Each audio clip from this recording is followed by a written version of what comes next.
Senior photos taken in the end zone by our own Mike Pritchard. Thank you, Mike.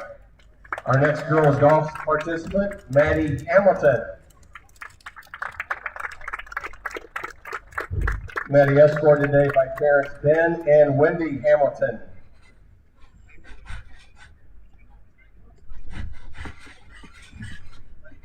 Our next participant, Katie Hildebrand. And our senior Katie, escorted by parents Devin and Ann Hildebrand.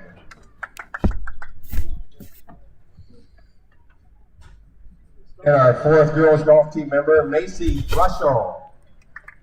Macy's parents, Ben and Kylie Russell. Our girls golf squad members, Haley, Maddie, Katie, and Macy. We know you had a great, successful season. Congratulations on your performance this year, all you've done for Central Girls Golf, and good luck next year as your travels take you. We have 3 cheer squad members to introduce this afternoon. Peyton Mast. Peyton, the daughter of Brian and Kim Mast. Jack, I'm ready for that test if you'd like to do a test. Okay, we are testing our microphones as we get ready for the Central anthem game against Camp Point Central. Our second senior cheer squad member, Aria Zanesco. Escorted by her parents, Shannon and Michael Zanesco. Discuss some things out, making sure everything's working okay. Jason will give us an okay, and we'll move on. We'll be back on in just a couple of minutes. Our second senior cheer squad member, Aria Zanesco. Let's be working. Our third cheer squad member, Madison Stewart.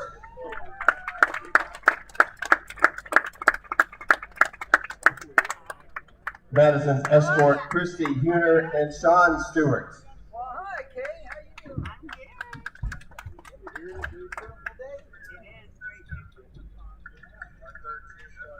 Congratulations to our girls representing the cheer squad this year, Peyton, Aria, Madison. You'll see them performing pregame, halftime, right in front of the press box today.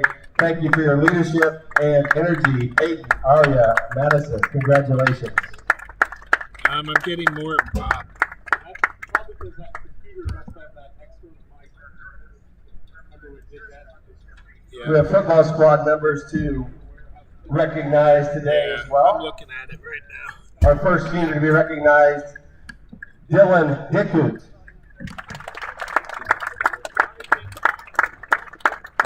Dylan escorted today by parents Brian and Barb Dickut.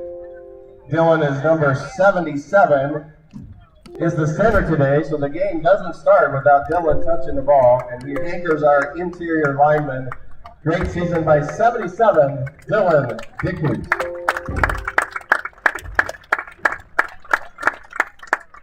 Please welcome Keaton Dickut.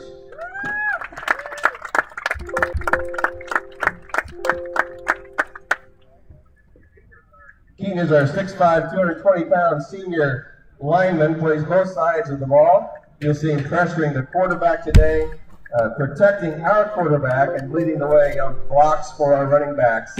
Great season by 66, Keaton Dickut. Please welcome 35, Avery Lemansky.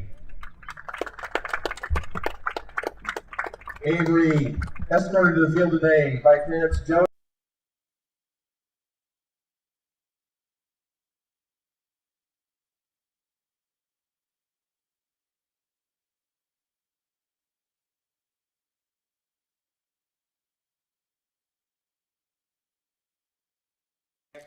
Okay, back here as we're doing a little pregame, trying to find out if everything's working okay for the Central A&M and Camp Point Central game here at Camp Point Central.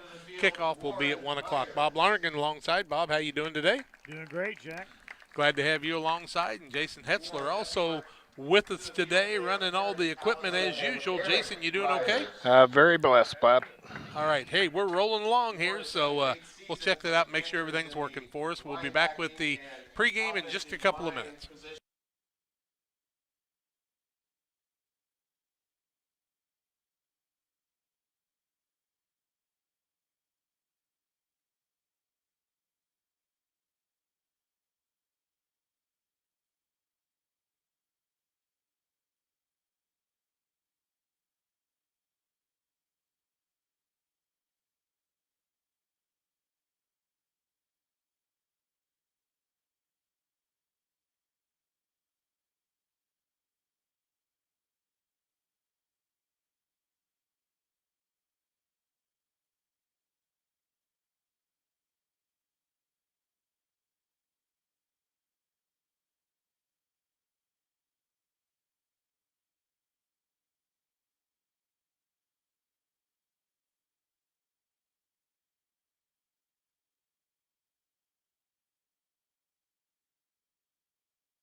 And good afternoon, everyone. Glad you joined us today. And Bob Larkin, can you hear that now? Yes, sir. Okay, we're in good shape. Every time and to go in to get another score, but we're stopped inside the 10-yard line, and so Porter's got the ball back in competitive game. That went on live right now. They started at 11. Today was supposed to be North Green and the Camp Point Central Panthers, but North Green was not able to field a team, and Central A&M had a day off because Sullivan has canceled their season. So we've got what is potentially the number 4 and 5 teams in the state of Illinois facing each other in what is kind of like a playoff game, and but both teams will move on. That's kind of the neat part about that. A good atmosphere today for football action. This is the Great Rivers Bank pregame show with locations Pittsfield, Berry, and Liberty, here to help you with your lending and personal banking needs. Friendly service, dedicated loan officers can help you with buying a home, opening a business, or making a deposit. Member FDIC and equal housing lender. We'll take our first break of the day, a 3-minute break. Jason Hetzler on the controls for us, Bob Lonergan alongside. I'm Jack Hall. Sit back and enjoy football on Central Illinois Sports.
Welcome back on the Great Rivers Bank pregame show. Glad you joined us today. Bob Lonergan alongside Jason Hetzler running the computer and the camera for us. And boy, I tell you, the camera view out there with where Jason's out in front of the press box has improved our broadcast dynamically, and having Jason along all year has really been a great thing. And Bob, we've done some games together. Great to have you back alongside. How are you, sir? I'm doing fine. Beautiful day for football. It is. We've done some exciting football games over the years, and baseball and many other things. And we've seen the Central A&M program many years ago as they played against some little higher size schools at different times. At Camp Point Central, when they were playing against some of the schools in the old West Central Conference, Mendota and Spring Valley Hall, Sherrard, some of those people.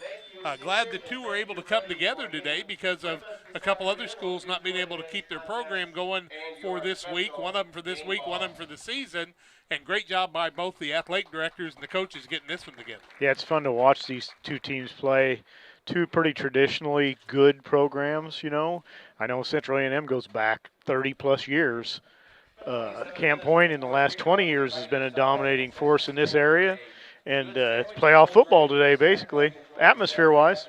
Nice thing is both of them get to move on, win or lose today, and it could go either direction. You know, Camp Point Central very fast, but so is Central A&M. Central A&M's been in the thick of things for the last few years again, and their head coach has had them on a nice roll, and Coach Weekly really doing a good job with them. It was fun to visit with some of their people before the game.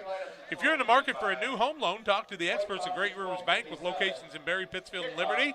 We're here to serve the entire region beyond. Check on online applications at greatriversbank.bank, member FDIC and equal housing lender. Carnes Communication is our halftime sponsor, your local U.S. Cellular location in Pittsfield at 285-5400. And our postgame sponsor is Illini Community Hospital, serving the area since 1942. Go to IlliniHospital.org to find out more about them. We know that Carrollton's hosting Minden today. Pittsfield at Portland, a game that was scheduled to be played on a Friday night. Official shortages this year, and boy, that's really changed the complexion of things a little bit. So we encourage you, if you'd like to be a football official, go to ihsa.org and find out more about being an official. You've been officiating from the stands for a long time. You might as well put the stripes on, right, Bob? Exactly. We can always use new faces in the crowd. There's a lot of guys a little long in the tooth now.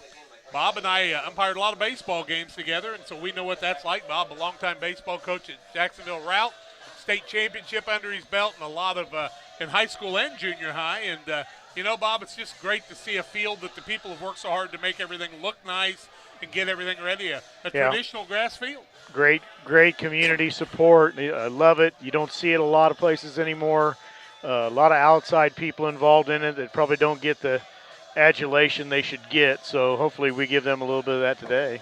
I know a lot of parents, a lot of the task force, old buddy Gene Weldy, John McMahon, some of those guys doing a great job too, but Eric Stotts is the guy that kind of spearheads this field getting painted, and you know, they don't let him paint it because they say he can't spell. Even though he's a principal, they don't let him do the spelling. I heard they get some of the other people to do it. Is that right, Eric? Hey, and it was good to see Wilson Stotts today. And actually, you can see an interview with Wilson on the Central Illinois Sports Facebook page, along with Nathan Kneffman and Jonah Cogshell, a couple of the guys from the 10-year-ago team. I said that was a team that brought us lots of thrills. Man, they were something else.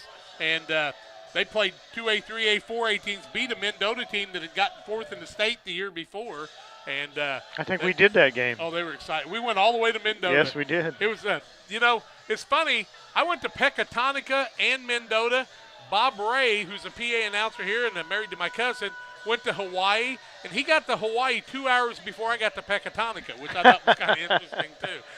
This goes to show you how far you can travel. Hey, a lot of great things going on today. We'll kind of keep you abreast of that. Hope you enjoyed the Triopia Pleasant Hill Western game last night. Triopia with a 41-7 win on senior night, and I posted on Facebook something kind of cool. Triopia, Meredosia, Chambersburg, Virginia co-op together. Last night they recognized the homecoming kings and queens from Meredosia, Chambersburg, from Virginia, and Triopia. That's a true co-op when you recognize everybody and make some things happen. That's kind of cool.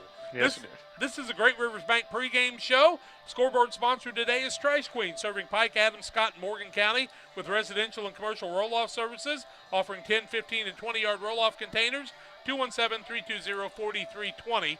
We did get some news from the IHSA this week that they're wanting to charge us $250 to do the first-round playoff game and $325 after that. We'll be visiting with them on Monday about that, and hoping if you're a high school principal or an athletic director, you might call them and say, why would you do that?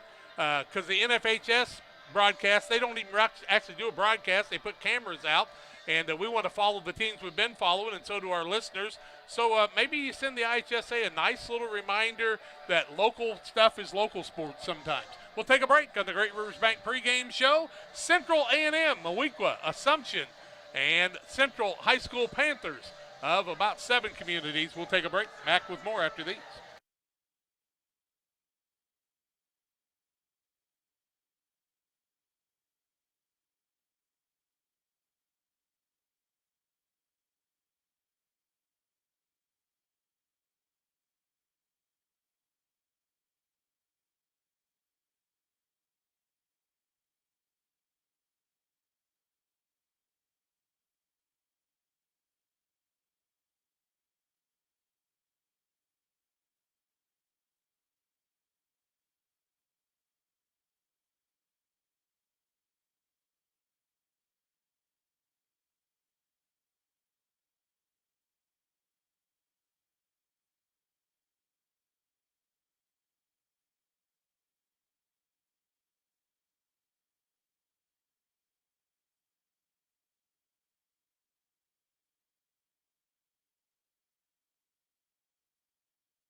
Welcome back on the Great Rivers Bank pregame show. Central A&M of Moweaqua Assumption taking on the Camp Point Central Panthers. And we're about 19 and a half minutes away from the kickoff of this one, 1 o'clock kickoff start. Pittsfield leading 14-6 over Porta. Porter with the football. We think that's in the third or fourth quarter. They started at 11 o'clock. I'm watching the video right now on Central Illinois Sports, but not listening, so I really can't tell you exactly the place they're at right now. Porter's got the ball at about the 30-yard line. And so both teams kind of playing a lot of football in the middle of the field. Here today, really don't know what to expect. Camp Point Central was scheduled to play North Green, who have some disciplinary problems and some injuries, so they were down to freshmen and sophomores. No reason for North Green to play a game like that, Bob. I agree. And for Camp Point's perspective, it's a non-competitive game, and probably wouldn't have played a lot after the first half. So this is a perfect opportunity to see where you're at and kind of gauge what's going to happen in the postseason. You know, neither one got a great look at the other team, just a couple of days to find out. When Loyola played Rochester, they actually didn't even have a day to get ready. And Derek Leonard said it was tough playing somebody like Loyola in a situation like this. Still able to get some films and do some things, but not a lot of practice time. Yeah, I actually like the fact that neither team really has any information on the other one, so they just come out and do their thing, what they can control, and see what happens. And that's basically what you want to happen each and every time. It is senior day at Camp Point Central. We'll talk about some of the seniors today that are in their lineup and Moweaqua's lineup as we come along, as we bring you a lot of different information today. Bob's along to keep stats, and Jason's running the computer and keeping everything going there. And he's kind of like Harry Carey. He's out there in the crowd, so they all come and give him different things at different times. But, Jason, we're going to take a break. Come back. We'll have the starting lineups as we get ready for Central A&M and Camp Point Central. It ought to be a dandy coming your way on Central Illinois Sports.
Welcome back on the Great Rivers Bank pregame show. Glad you've joined us today for the broadcast. And Bob, when you play somebody you don't know anything about, you just want to do what you do, but that's basically what you want to do all the time, isn't it? Just take care of what you can take care of. I was always a huge proponent in controlling what we can control.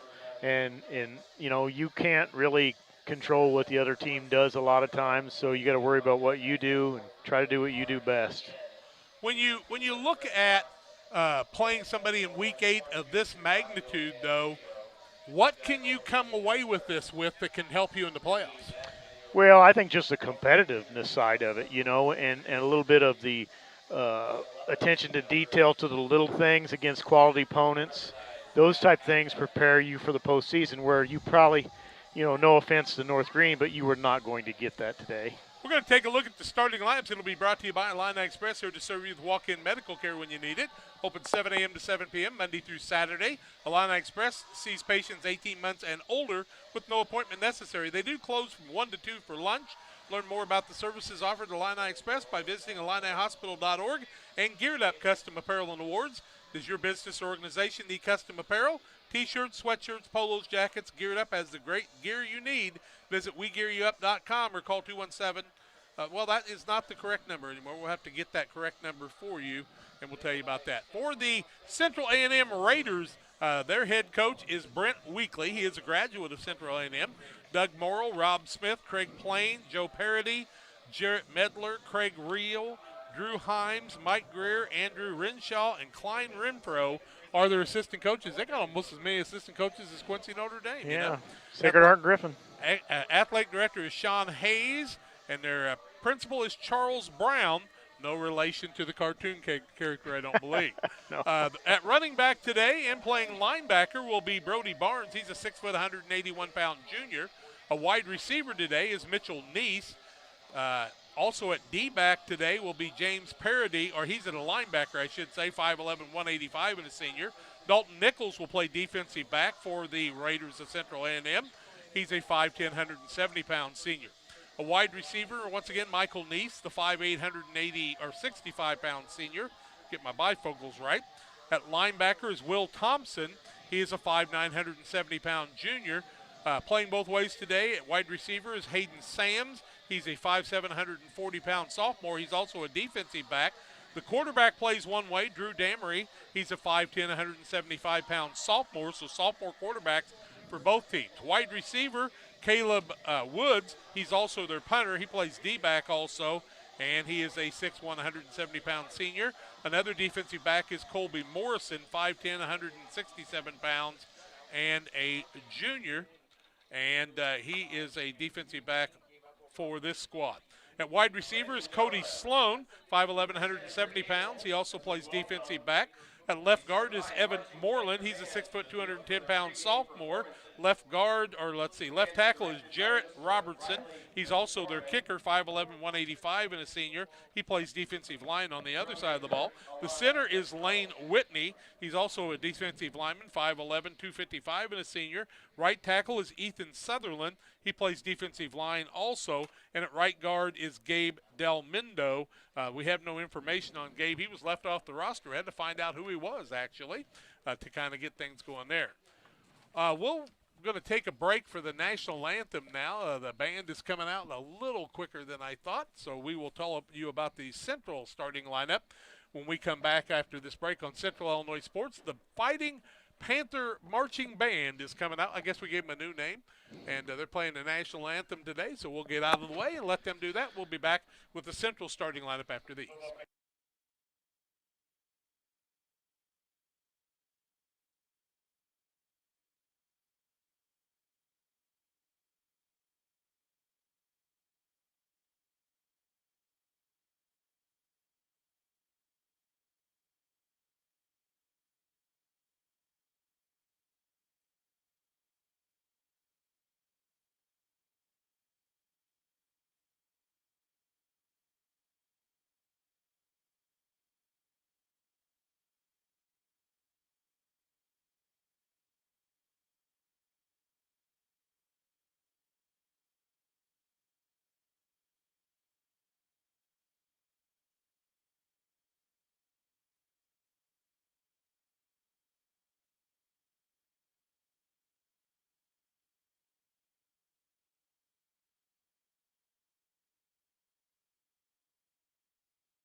Well, Central A&M has losses to Tuscola and Decatur St. Teresa, two really good teams. But Tuscola right now 2-5 as they had to forfeit a couple of games because of COVID. They're trying to get into the playoffs at 4-5.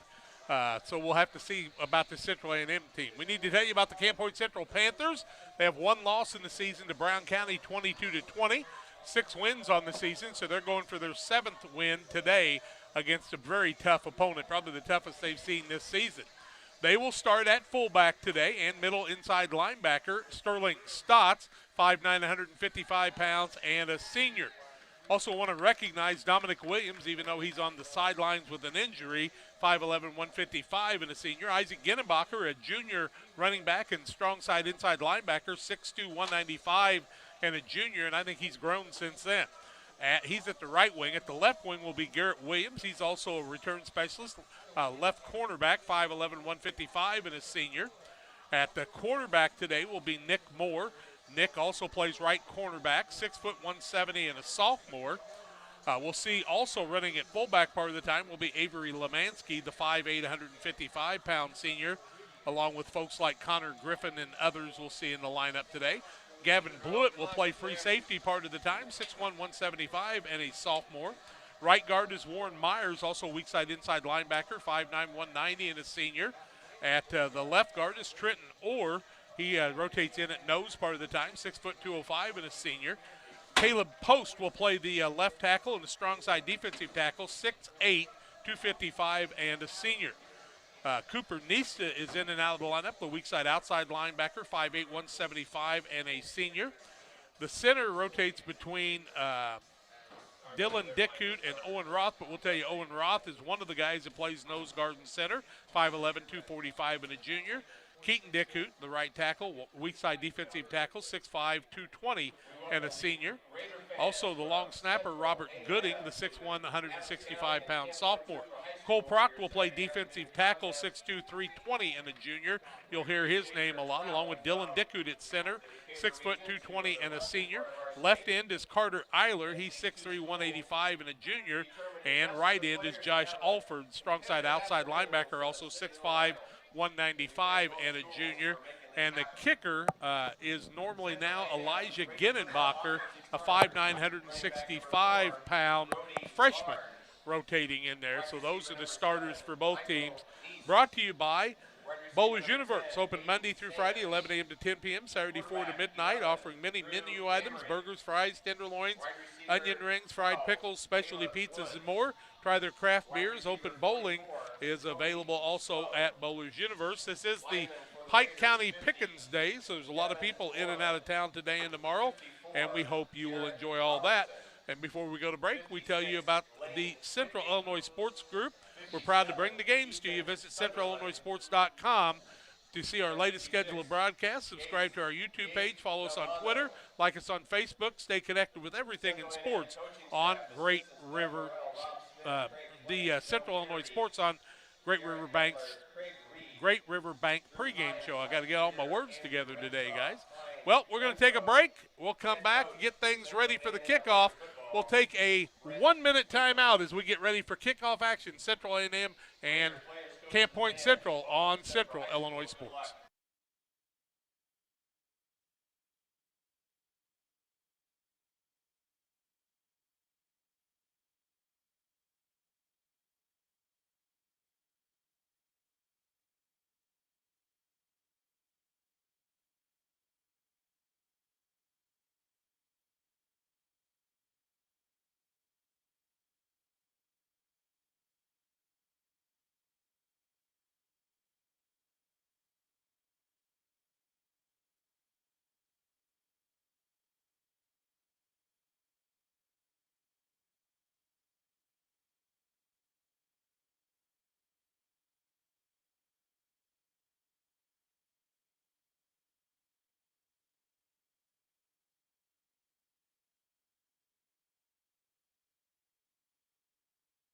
Well, the two teams are going out for the coin flip. Bob Larnigan's going to keep us abreast of that as they're getting ready for that. It appears to me that Pittsfield's come away with a 14-6 win over Porta at Porta today in an 11 o'clock contest. It looks like the game is over. I haven't got the final confirmation of that. but it appears to me they're out on the field and talking in postgame right now. Send me a text at 217-473-5151 if you've got information on games around the area. We'll be looking at that Carrollton-Minden Unity game we were planning on doing until Porter moved the Pittsfield game today on us. So we were not able to do that at this point. We'll tell you more about many other things going on in the world of sports around the area. Gene Weldy listening today said the volume sounds good, so we'll try to keep things right where they're at for you, Gino. Hope you're sitting back and enjoying the broadcast today on Central Illinois Sports. Bob will let us know about the coin flip in just a little bit. Athens beat Maroa Forsyth 28-21 last night in action. Williamsville with a 50-25 win over New Berlin in some of the action around the area. Of course, Triopia 41-7 over Pleasant Hill last night. Quincy Notre Dame got a win after losing 3 in a row, so they're getting back into playoff action. And Rochester was defeating Southeast last night handily. I'm pretty sure they got the win there. Usually the Panthers, if they win, will defer. So, Bob, Yep. Get a signal? Central A&M won the flip, looks like, and they deferred to the second half, so Okay. Camp Point will receive the football. Both teams are deferring type teams. See, they both want to get rid of that football early and give it to the other team. I was always a proponent, if I had a good defense, to kick it deep, hold them, get the ball back. I think your defense is always more ready to play than your offense. Big thing is sometimes it's hard to get somebody that can kick it really deep. That's true. Not many people do it anymore. You got to believe in your defense if you're going to be a playoff team, and both these teams believe in their defenses. So we'll have a lot to see. Panthers are getting ready to come through the little poster, a picture of their seniors there. As they do, they'll come out with their American flags at the 50-yard line. We get ready for kickoff action. Panthers always are a little late doing this, and the other team ends up kind of being right there with them. And so, if they get out there here pretty quick, I think Central A&M's kind of lining up to kick the ball off from their own 40 on the north end. Wind day today is blowing out of the north, kind of northeast a little bit, but it's a strong wind. So the Panthers are going to be in the wind with the ball first, and Central A&M will be kicking off and deferring to the second half. Kickoff will be done by Jarrett Robertson, the 5'11", 185-pounder. Cheerleaders have the job of picking up all the garbage that comes after you run through that that poster, and there's a lot of it there. Yeah. Panthers are out there. Caleb Post kind of holding that flag a little higher than everybody else because he's a little taller than everybody else. I believe Camp Point has a size advantage today. Yep, we'll see. You can't imagine anybody being that much faster than the Panthers. I heard North Mac had some unbelievable speed, and, of course, Maroa, Athens, all them also do too. Panthers usually will have Williams and Stotts back deep as we see Robertson kicking off for Central A&M. And you never know. You've traveled for a ways. You may look at a little bit of tomfoolery and trickery to be able to get things going in the early going. So you got to be ready for anything right off the bat. That's correct. Ought to be a fun one today. The Panthers have 12 minutes on the clock. They'll have the ball first. Their offense has been a little slow getting started a lot of times. Something else they've done, Bob, that I can't imagine they'll be able to do today is they have run for some long touchdowns on the first play of the game in about 5 games this year. Big plays. High school football seems to be a lot about big plays today. You notice there's 5 men in the front line for the Panthers. Some teams are using 4 now, and I haven't quite figured that out. So Robertson's got a man up there to hold the football just in case it's blowing, because the wind is really blowing briskly behind him. He should be able to get the ball deep if he wants to. He will kick it off, and it's going to be deep. Stotts is going to take it at the 5, and we'll see where the handoff went. It looks like it went to Williams on the right side, and he's going to be tackled just outside the 15-yard line at about the 16-yard line. Let's see where they're going to spot the ball. Camp Point Central will have it in the early going, deep in their own territory. So the wind at his back. Panthers decide not to take the wind in the first quarter either. They're back at the 16-yard line, 1st and 10 for the Panthers. And it'll be a Moore under quarterback with Stotts, the fullback, behind him in the double wing formation. Wide out on the left-hand side. little different formation for the Panthers. Second man through gets the ball. That is Williams. Look He's out. got all kinds of running room, and he's going to try to run away, but he's got a quick man coming after him. That's Ginenbacher. Had a little stumble. Ginenbacher's going to get the ball inside the 30-yard line of Moweaqua Central A&M all the way down to the 26-yard line.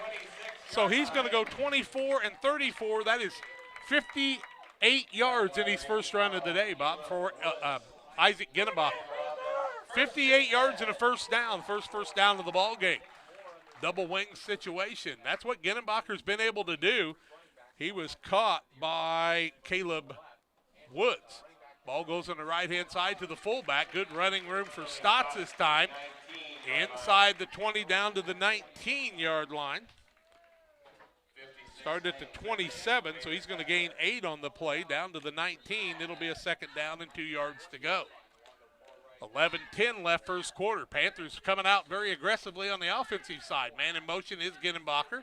Give the ball to Williams on the counter play. He's on the right side, still on his feet. Lord. Heading to the end zone for the touchdown. And Garrett Williams runs it in from 19 yards out for the touchdown.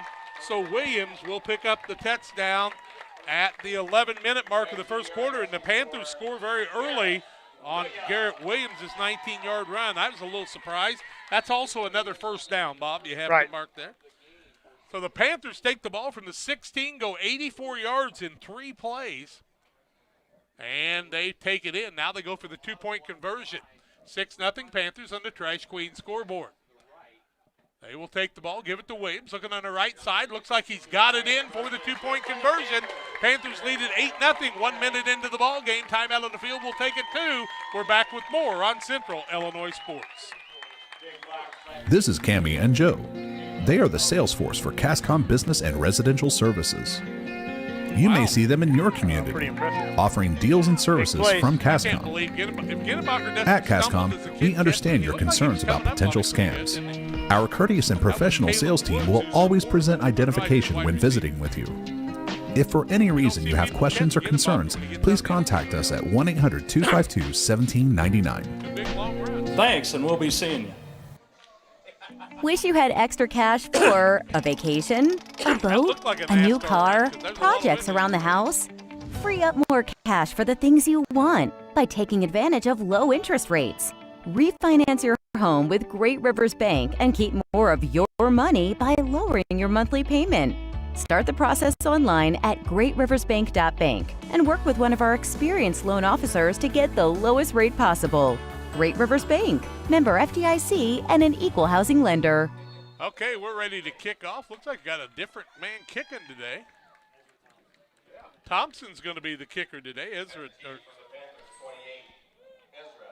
Ezra Thompson's going to be a kicker against the wind. Line drive kick, and it's going to roll off to the side and go out of bounds. And now 25. they can take the ball on the 35-yard line if they like to, or they can make the Panthers kick it off again. What do you think they'll do? I think they'll take it on the 35. Central A&M has a decision to make. They're going to put the ball on the 35-yard line. That's where they'll have it 1st and 10. First time I've seen the Panthers kick the ball out of bounds, so at the 11-minute mark of the first quarter, A&M's going to have it first time out, and we will see their quarterback in Drew Damery. Damery in the pistol formation with 3 guys around him. You don't see that much. They list to him a wide receiver. They give the ball to the man on the outside. That's James Parody. Parody on his feet. Gets the ball out. Let's see, 40-yard line. Out to the 40-yard line. He's going to gain 5 on the play. That'll be a second down and 5 yards to go as Parody ran the ball that time. Parody not listed in the starting lineup, so I got a little deception there. Quarterback is Damery. Damery gives the ball, second man through. He's going to be stopped after a nice gain, about a yard short of the first down. Carrying the ball that time is Will Thompson, 5'9", 175-pound junior. It's going to bring up a 3rd and about 1. He picks up 4 on the play. 3rd down, 1 yard to go from the 44-yard line. No huddle offense for the A&M Raiders. 2 setbacks behind Damery, the quarterback. 2 wideouts on the right side. Gives the ball first man through Parody. He's got the first down, spins out of that. Hard to tackle, gets it across the 50, down to the 49-yard line. gain 7 on the play, and it'll be a 1st and 10 for Central A&M. Their first down of the ball game. It'll be right at the 50-yard line, they say, so give him 6. 3 backs in the backfield with Damery. Gives the ball on the right-hand side, trying to run the power sweep, and he's going to be taken down by a host of Panther tacklers. Post one of the people, Ginenbacher in on the tackle that time. Also coming off the play is Williams. Panthers, the horde of tacklers, is going to lose 4 yards on the play. Take the ball back to the 46-yard line. That'll bring up a 2nd down and 14. And the ball carrier, I think, was Parody again, was it? No, it's number 4, Barnes. It was Brody Barnes, so he'll lose 4 yards on the play. 9 minutes, 39 seconds left, first quarter, 8-0 Panthers. Single setback with Damery, back to pass. Little swing pass on the outside, good block on the outside, breaks the man open, slips a couple of times. No penalty flags on the play, falling forward, and they're going to stop it as there is a penalty flag, and we'll see if there's a holding call down about the 45-yard line of the Panthers, or if the man in Mitchell Neese, who ran the ball all the way out to the down to the 36-yard line. We'll see what the preliminary indication is. Holding against Central A&M. It'll go back from the 45 down to the 45 the other way. So they'll actually be farther back than they were before and repeat the down. 2nd down, 15 yards to go now. You know, they're putting it back to the 46. I'm surprised. So it's a 2nd down, 14. The little swing pass is nullified there, and 3 wideouts on the right side. Single setback is Brody Barnes. Damery, the quarterback, in the pistol formation. They have a lot of different sets, do they not, Bob? They do. And 7 men on the line and 4 that aren't. They're going to throw the ball now on the wing to the Parody. Parody gets a block or 2, carries the ball inside the 45 down to the 44-yard line the other way. Gains 10 yards on the play, and that'll bring up a 3rd down and 4 yards to go. That's a pass play. Almost a lateral, but still a pass play. Quickly to the line of scrimmage is Central A&M. You got to get your broadcasting boots on today. They put it out to the 45-yard line, so it'll be a 3rd down and 5 yards to go. 8:40 left in the first quarter of play. 8-0, fast and furious here. 3 setbacks behind the quarterback, Damery. Damery gets the hike from center, gives the ball. Options it himself, keeps it across the side, got all kinds of running room, heading to the sidelines with a blocker in front of him, and he's going to get into the end zone for the touchdown, or will they say, yep, he got in for the touchdown. So Damery goes 45 yards to make it an 8-6 ball game as he had a lead blocker. Damery with a 45-yard run on the quarterback keeper, faked the fullback, and that's a TD to make it an 8-6 game at the 8:21 mark. And Bobby, I think we got a shootout here. What do you think? It's looking like it so far. Central A&M shows you so many different options here. You just don't know what they're going to do. Now they've got 2 wideouts on the left, 1 on the right, and the pistol formation. Damery, the quarterback, trying to tie this one up. Start a man in motion. He's going to take the ball, throw it out on the swing. It is completed. The man fighting to get in and does not, and the Panthers defense is held. Timeout on the field. We'll take it 2. Central Panthers 8, the Central A&M Raiders 6, 8:21 left first quarter. Back in a minute. Are you searching for some meaning in life? Are you searching for a loving place to be accepted? If so, we would love for you to join us to take the next step in your life's journey together with us at Pittsfield Church of the Nazarene. Here at PCN, we're a group of real people looking to build real relationships as we journey together to experience real encounters with God. Join us online or in person at 227 West Washington in Pittsfield, Sunday mornings at 10 a.m., online on our Facebook page or YouTube channel. Pike Feeds is a locally owned and operated feed mill in Pittsfield. We know and understand the passion you have for your livestock. That's why for the past 30 years, we've served our customers with quality products such as premixes, supplements, and complete feeds for multiple livestock species. Pike Feeds in-house nutritionists will create a nutritional program to ensure maximum performance of your operation. Stop by 1250 West Washington Street, Pittsfield, or call 217-285-5656. Okay, fast and furious, 65 yards, 8 plays, 45-yard run by the quarterback, Damery, and the 2-point conversion no good. Now the kickoff by Central A&M for the second time. Robertson will be the man kicking it off. He kicked it deep the last time. What's he going to do this time? He'll kick it deep again. This one's going to go to the end zone, I think, isn't it? Nope, they're going to hand the ball off, and that's going to be Stotts coming this side. Got some blockers, got a man to beat, biting through some people, trying to get inside the 20, gets it out to the 17-yard line. Good coverage by Central A&M, and Camp Point Central will start deep in their own territory at the 8:21 mark of the first quarter of play, leading 8-6 in the ball game on the Trash Queen scoreboard. Real Net and Twine, located just north of Pittsfield, across from the airport. Real Net and Twine, the local headquarters for concrete lawn ornaments, statues, fountains, and so much more. 285-5013 for Real Net and Twine. Ball appears to be, they're going to say, what, the 16-yard line? Close to the 17. We'll keep it right there. Moore brings the play in from outside. They showed 3-3 defense on what they sent me. Now they're in more of a 4-4. Panthers in a double wing formation, fullback straight behind the quarterback Moore. Man in motion is Williams. They give the ball across to Williams, still on his feet on the outside. Got a man to beat. Gets it all the way out to about the 27-yard line. That should be close to a first down. In fact, I think he's got to give him 11 yards on the play, and another first down for the Panthers at the 8:11 mark. They'll move the chains. Williams gains 12 on the play. Double wing formation again. Panthers traditionally in that. Start a man in motion in Ginnebacher. They give it to him on the outside. Breaks across the middle.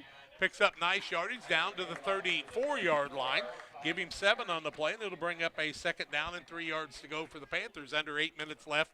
First quarter of play on Central Illinois Sports. Man, Jason, this one's fast and furious. I might have to have a new battery before I get done. Double wing formation. Stotts the fullback behind Moore, the quarterback. Man in motion. Give the ball to Stotts. He's got a little running room. It's going to be tackled after he crosses the 35 out to the 36-yard line. He'll gain 2 of the 3 they need, and it'll be a 3rd down and 1. Give Stotts 2 on the play. Sterling Stotts, not a very big fullback, and that's traditionally been the Panthers since Nathan Knuppman graduated. Panthers a lot of times will go for a hard count here. They've got Post on the left tackle here with the tight end next to him. See if they use that size. Start Williams in motion. Give the ball to Stotts. Right side. Got the first down and more across the 40-yard line.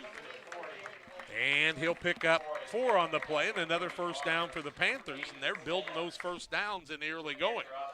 7:05. That's a Panther offense you're looking for that kind of eats some clock up. That's right.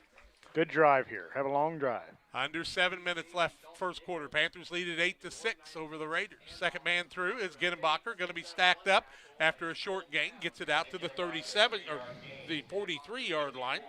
Give him a gain of 3. Second down, 7 yards to go. They're not all going to be long runs. But when Ginnebacher and Williams touch it, you never know. And I think it's the same way with A&M. Camp Point Central with a second down and 7. 6:25 and counting left first quarter. They start Williams in motion. Give the ball to Stotts across the middle. Stotts gets the ball out to the 45-yard line. Gains 2 on the play. Brings up a 3rd and 5. Panthers not across midfield yet. And here comes a new lineman into the ball game. That is Cooper Nista. Nista comes in. He'll replace Warren Myers for a minute. No huddle offense. Panthers going for it 3rd and 5. Man in motion. Now Ginnebacher will reset the offense, and that's the one they usually try to draw people off. Now Coach Ray will change the offensive play. Under 6 minutes left first quarter. Ginnebacher, they give the ball to Williams. Williams is going to slip, and he'll lose yardage on the play back to the original line of scrimmage as he'll go back to the 41-yard line. That's going to bring up a 4th and 9, and it'll be punt time for the Panthers into the wind at the 5:37 mark with the clock rolling down. Moore is the quarterback and the punter. He has faked a few times, but right here with a 4th and 9, I would not look for that to happen. A&M does not have anybody back deep at all right now, as they have seen the Panthers before in this situation. With the wind in his face, they think they can gain enough. Moore's going to get it. He'll punt the ball over to the sidelines, kicks it out of bounds. That's not going to help the Panthers. With nobody back, he needs to kick the ball deep and let it roll. Instead, A&M's going to have very good field position. Like 12-yard punt, I think. Looks like they're going to get the ball out to about the 46-yard line of A&M. And they're going to have really good field position here, trailing by 2, 1st and 10 for them. They'll set the ball at the 47-yard line, actually, Bobby, their own 47, and A&M will be in business again with Damery, the quarterback. We've seen Parody run the ball, also Brody Barnes and Will Thompson. 3 men in the backfield with the quarterback in Damery. They will hand the ball on the high handoff. It's going to be a tackle. Now the ball trying to be stripped. Panthers are trying to strip the ball, couldn't get it. But the running back that time was Will Thompson. Thompson's going to get the ball right back to the line of scrimmage, and that should bring up a 2nd down and 10. Boy, they were fighting for the ball, and Thompson did a good job hanging on to it. Oh, give him a yard on the play. Yep.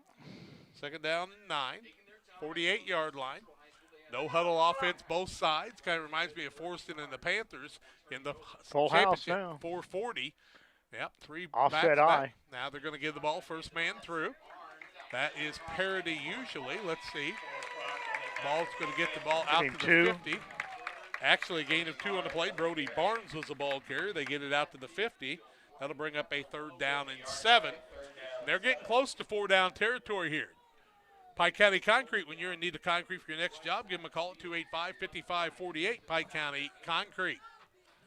Sheets falling down from the coaches up above. Well, we got all their secrets. Here you go, Jason. They try the ball on the outside. A little pitch play on the left-hand side. Good running room by Parody. Got the 1st down and more as he's across the 40 down to the 38-yard line. He'll gain 12 on the play and a 1st down for Moweaqua in Panther territory at the 3:56 mark of the 1st quarter. Quarter last aways in a situation like this. Moweaqua trying to come back and get the lead. They trailed 8-0, got right back, and their quarterback, Damery, scored the 45-yard run, missed the 2-point conversion, and it's an 8-6 ball game in favor of the Camp Point Central Panthers right now. Damery in a pistol formation with 2 setbacks, 2 wideouts to the right side. 1st and 10. They'll give the ball on the option. Pitch it outside. Good block out here. Nice job, Brody Barnes with the football. He's going to get the ball down into about the 30-yard line. Call it the 29. 10-yard gain. I got 9 yards. Did they get the 1st down? Nope. I think it's a 9-yard gain. Hey, he got it, though, I'll Jack. be darned. Yep. 10 yards. From the 29, they had the ball spotted at the 38. That's why it kind of surprises me a little bit. The field must be funny. 3:30 left 1st quarter, 8-6 Panthers. Raiders on the move. Single setback behind Damery. He'll give the ball to that man across the middle, trying to dive in. Panthers going to stack him up there. Not much running room in that run. As he gets the ball down to the 29, to the maybe 28-yard line. Give him a gain of 1 on the play. And a 2nd down and 9. 3:10 left in the 1st quarter play with the clock running. Both teams able to use the no-huddle offense. 3 men come in from the sideline into the ball game now. Cody Sloan again at the wide receiver. He'll split out to the white side along with James Parody. And the Panthers will face a single setback with Damery with him, and Damery proves he can run. Damery's going to look and try to throw a little screen pass across the middle. Panthers snuffed it out. Parody's going to get some decent running room as he'll get it down close to the 26-yard line. They're going to spot it on the 25, 3-yard gain on the play, and a 3rd and 6 in 4-down territory for the Raiders of Central A&M here on Central Illinois Sports. You think there's enough Centrals in this broadcast? There's a lot of them. Central Panthers, Central A&M, and the Central Illinois Sports broadcast right here in Central Illinois. West Central, that is. 2 minutes, 14 seconds and counting, 1st quarter. 3 men in the backfield with Damery. A lot of options. Gives the ball. Nope, Damery keeps it himself across the middle. Got running room. Fooled a lot of people. Panthers came up late.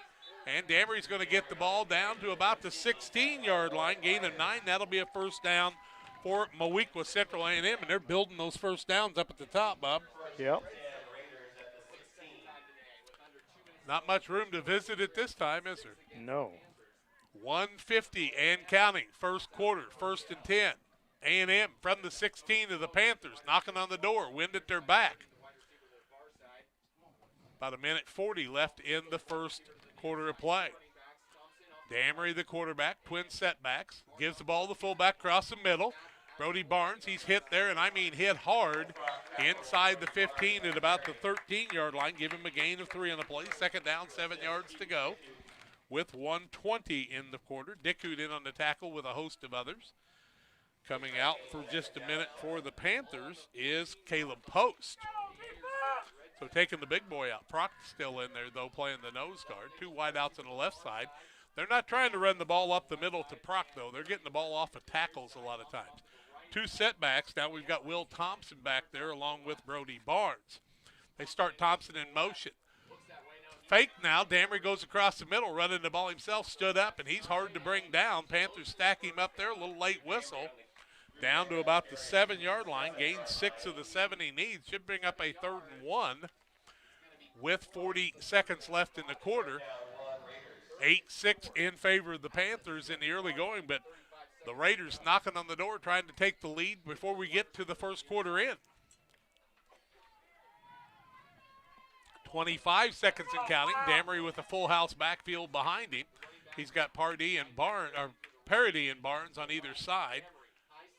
They're going to run the option, pitch the ball outside. Panthers are going to have to come up and make a play. Nice job.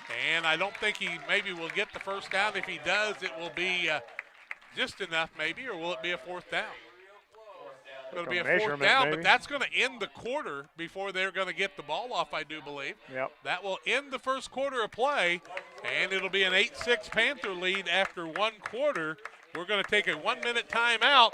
Knocking on the door is Central A&M when we come back in a minute.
Okay, we're back to live action. Thank you, Jason. Got the visit in there. Need to pay attention to you. Ball's on the 7-yard line, 4th and 1.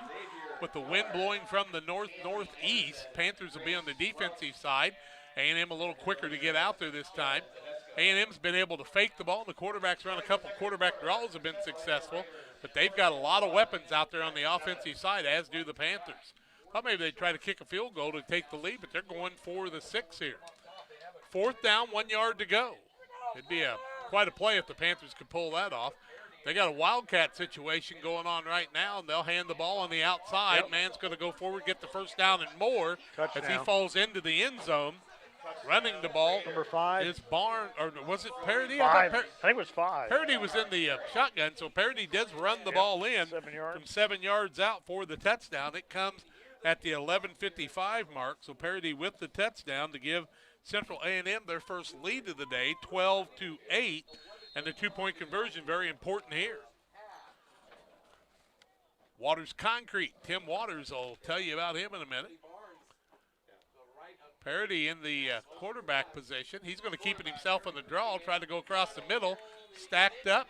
Did he get in? I think he got in, all right. I'm waiting for the signal. I think he scored. And they said he got in. So the score with the timeout, 14-8 in favor of Central A&M over the Camp Point Central Panthers. We're back in a minute.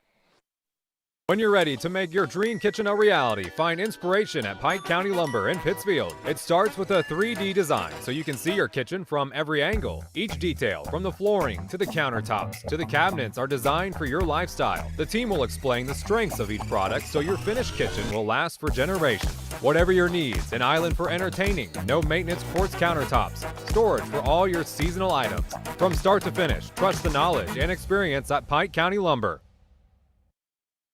Press Yours On You designs promotional items and create just about anything to showcase your company. Communities celebrate their school spirit and turn to us too for screen printing, embroidery, laser engraving, and more. Press Yours On You, Highway 24, Camp Point.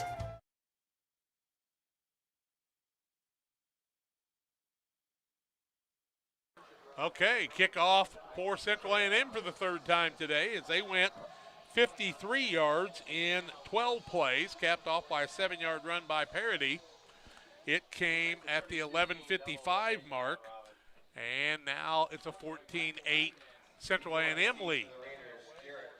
Now we'll see the kickoff this time, and it'll be a long kickoff against the wind. Panthers are going to get the ball. That's Williams with it. 6-yard line. He's going to hand the ball to Stotts, and Stotts going to go on the left-hand side, still on his feet, running the sidelines, and runs out of bounds earlier than we thought as he gets out at about the 19-yard line. And it'll be a 1st and 10 for Camp Point Central.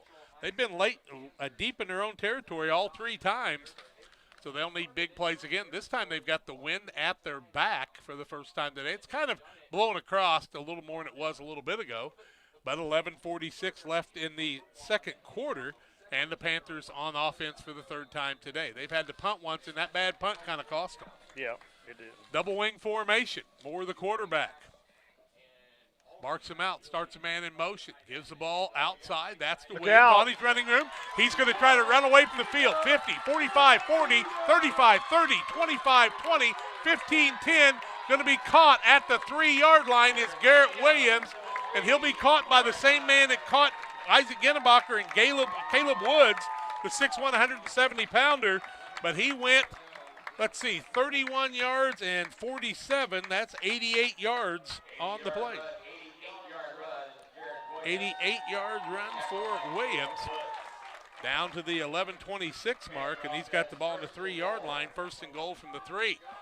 Williams doesn't even look winded. Moore the quarterback. Panthers trying to answer. Give the ball to Stotts across the middle. Stacked up. He'll be short of the goal line. Looks like he's going to get down to about the 2. It'll bring a 2nd and goal from the 2. What'd you think of that run, Bob? Wow. Heck of a run. And what a catch up on him on Caleb Woods, who shows he can catch you from behind, but it took him almost the whole field. Under 11 minutes left in the quarter. Now Ginnebacher comes into the twin set in the backfield, a little different formation.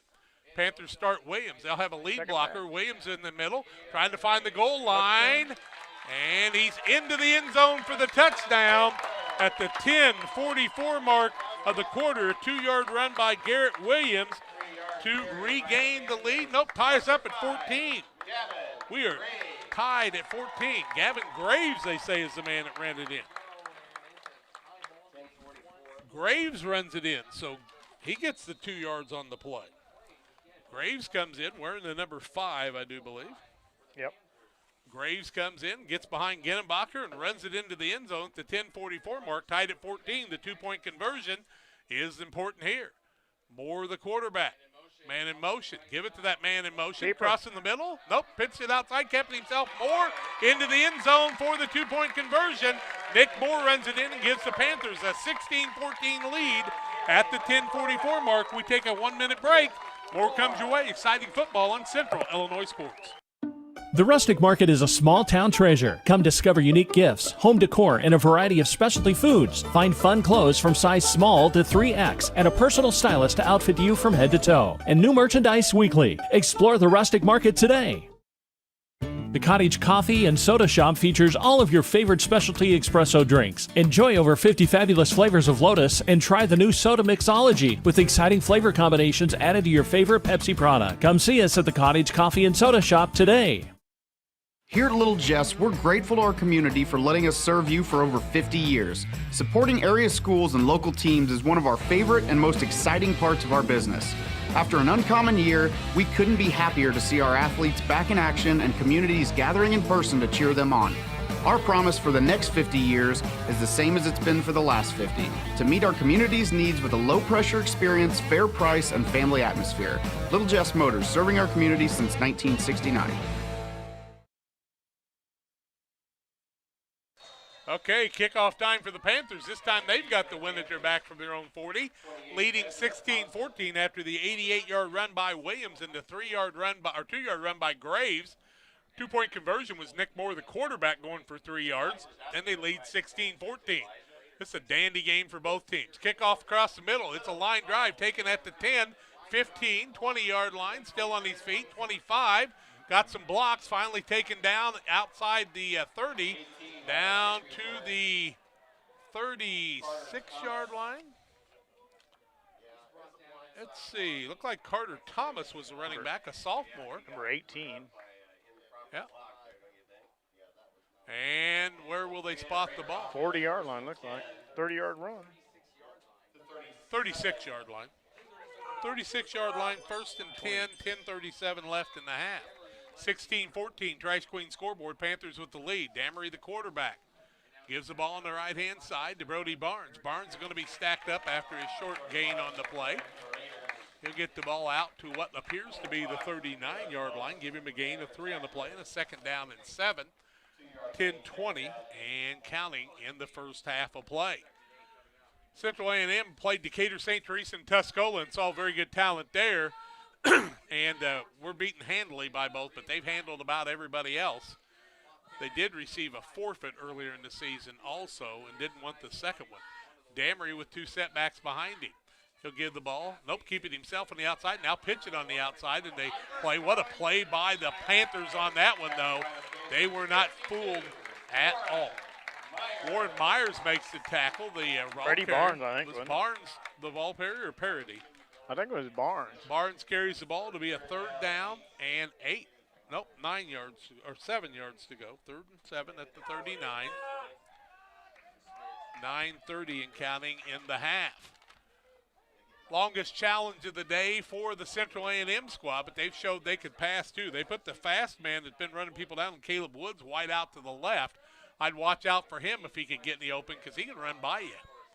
Better have a quick guy on him. He's got more on him now. Damery with it, comes back, now throws the ball, a little swing pass on the right side. Man on his feet with blockers in front of him. Panthers will stop it short of the 45-yard line out to the 44. Looked like Barnes was the man he swung it out to. He got to the 44, 5 yards, needed 7. 4th and 2, and they're going to go for it. 4th and 4, actually, they're listening to that.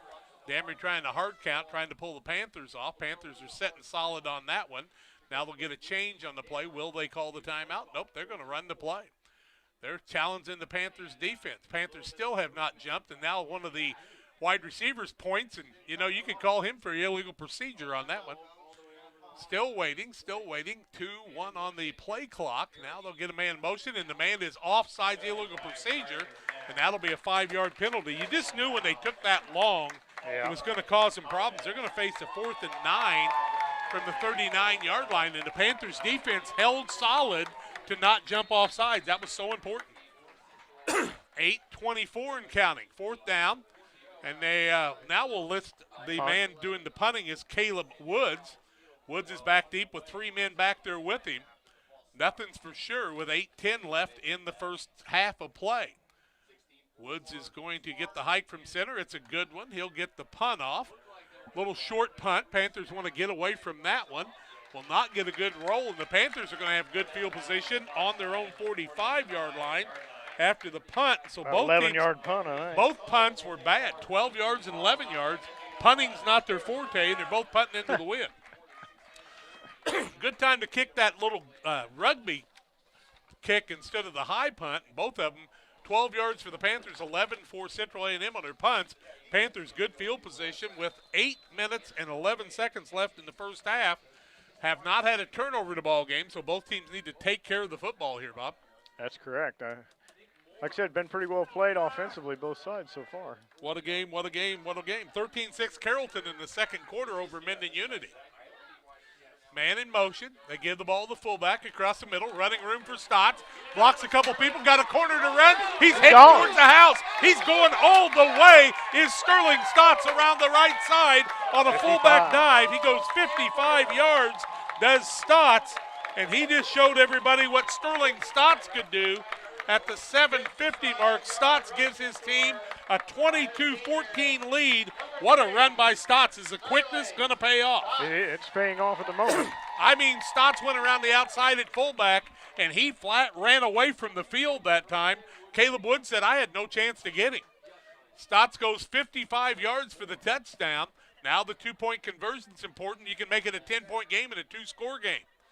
Double wing formation, more under center. Panthers trying to make it happen. Start Genenbacher, give it to him. Genenbacher around the middle, and he's into the end zone for the 2-point conversion. 24-14, Panthers answer again. Timeout on the field, we'll take it to 7:50 left in the half. More comes your way in a minute. Hi, I'm Tammy Brewer. My husband and I are the owner and operators of Nucci's Bar and Restaurant. At Nucci's, we feature salmon, steaks, burgers, sandwiches, all Italian specialties made from our own recipes. You are guaranteed a high-quality, delicious meal every time you visit. People come from all over to dine in. We have live music on the weekends, which adds to the relaxing environment here. You can check out our Facebook page for our entertainment schedule. We recently opened a second business, Brewed Coffee House and Eatery. There we offer handcrafted beverages like lattes and macchiatos and cappuccinos. And we also specialize in paninis and salads and subs, and we even have ice cream. We're excited to provide another restaurant that serves the needs of our community.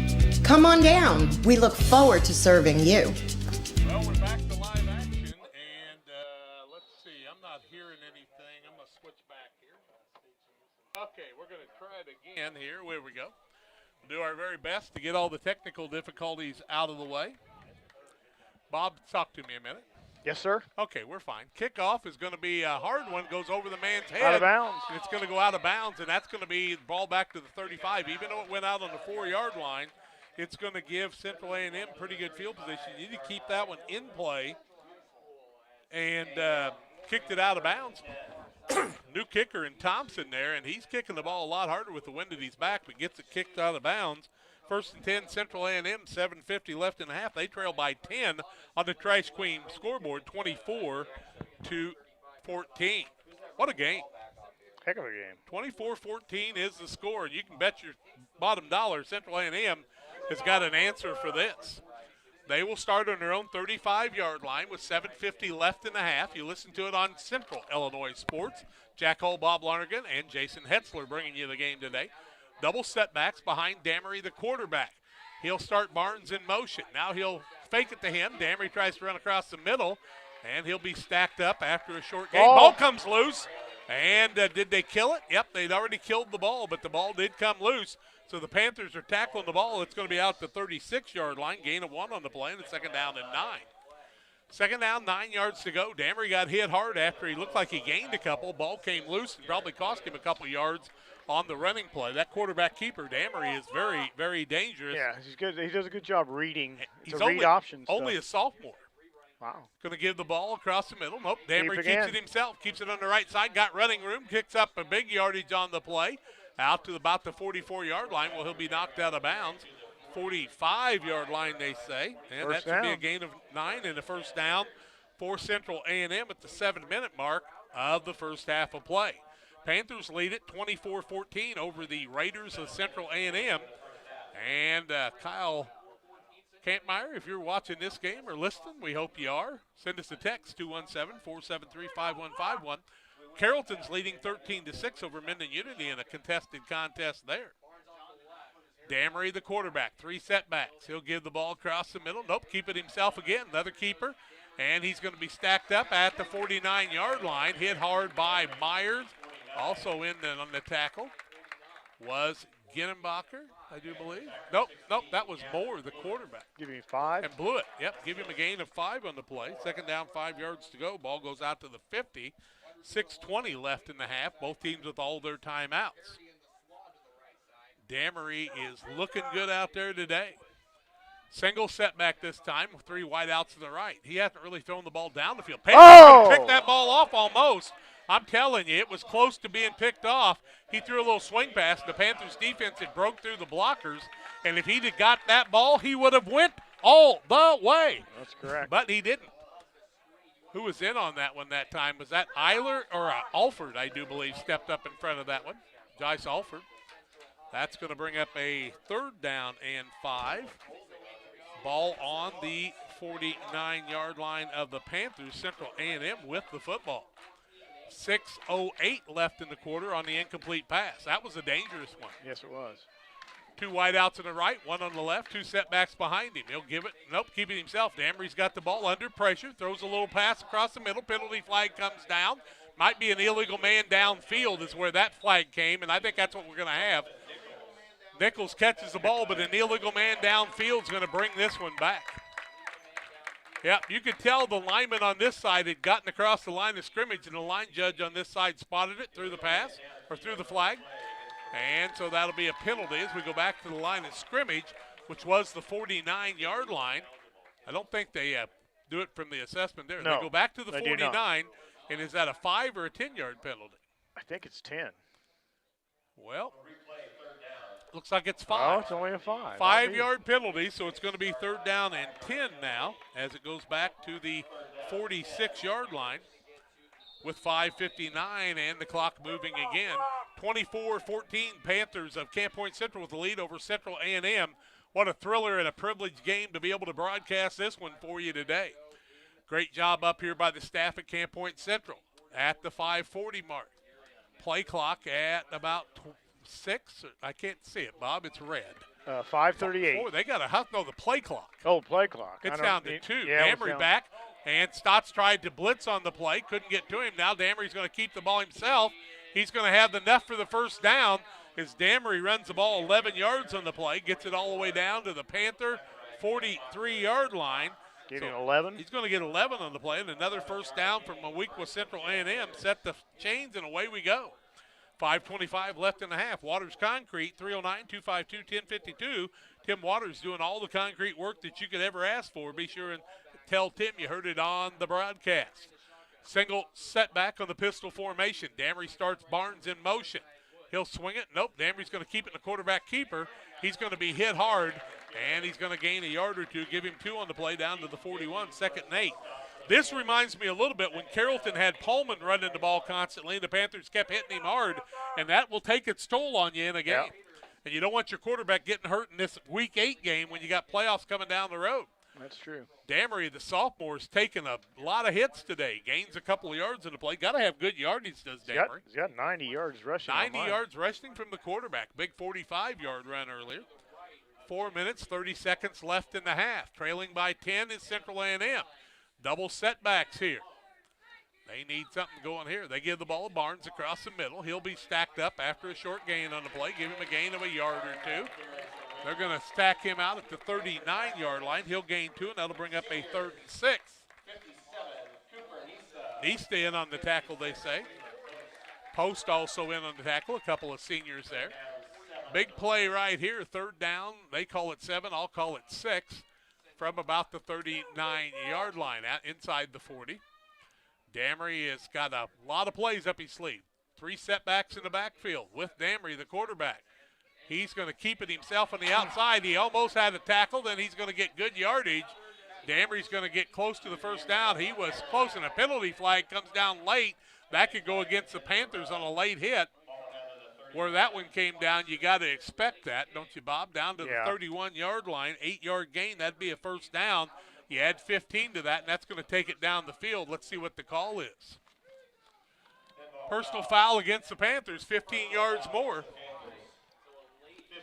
That's going to take that ball all the way down to the 16-yard line where it's going to be 1st and 10 on a personal foul. Big call there at the 3:44 mark. Must have just had the momentum going and hit him out of bounds after he got out of bounds. That stopped the clock. 3:14 left in the half. Ball down to the 16-yard line, 1st and 10. Damery with 3 backs around him, 2 on the sides, 1 behind him. He will give the ball on the outside. That's Parody with it, running hard on the inside. Panthers with a tackle at about the 11-yard line. Gain of 5 on the play. It's going to bring up a 2nd down and 5 at the 11. 3:20 left in the half. Quickly, they say down to the 13, so give him just a couple. That's going to be a 2nd down and 6 instead. Looks like it's on the 18, does it? Or the 13. 13. Yep. 13. 2nd down play. 3 setbacks in the backfield. A lot of options there. Have Ball trouble with the around. ball. Ball loose. And falling on top of him is Eiler on the play. So the bad height from center cost Central A&M as the ball comes all the way out. 7-yard loss. To the 20-yard line. That's a 7-yard loss and brings up a 3rd down and 13 with 2:45 and counting left in the half. Nice job by Damery falling on the ball there, though, with the big man coming after him in post.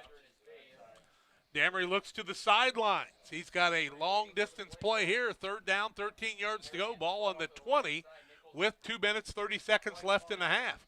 Timeouts for both teams still have 3 apiece. Down to 4 seconds on the play clock. Play clock late. Now Moweaqua Central A&M will have to take that timeout. We'll take it too.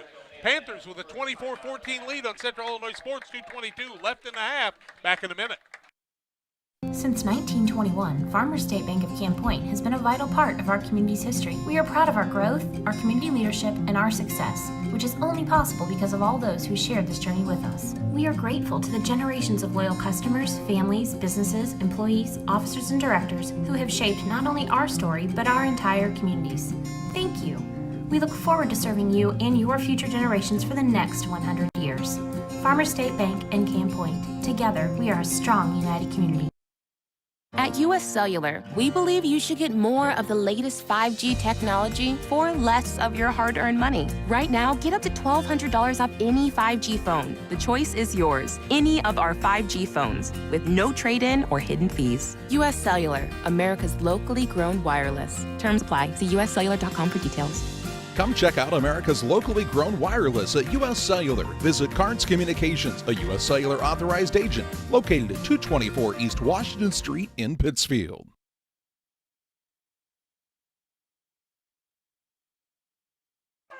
Damery in the pistol formation with a single setback. 3 wide outs to the left, 1 to the right. We haven't seen him throw it down the field much.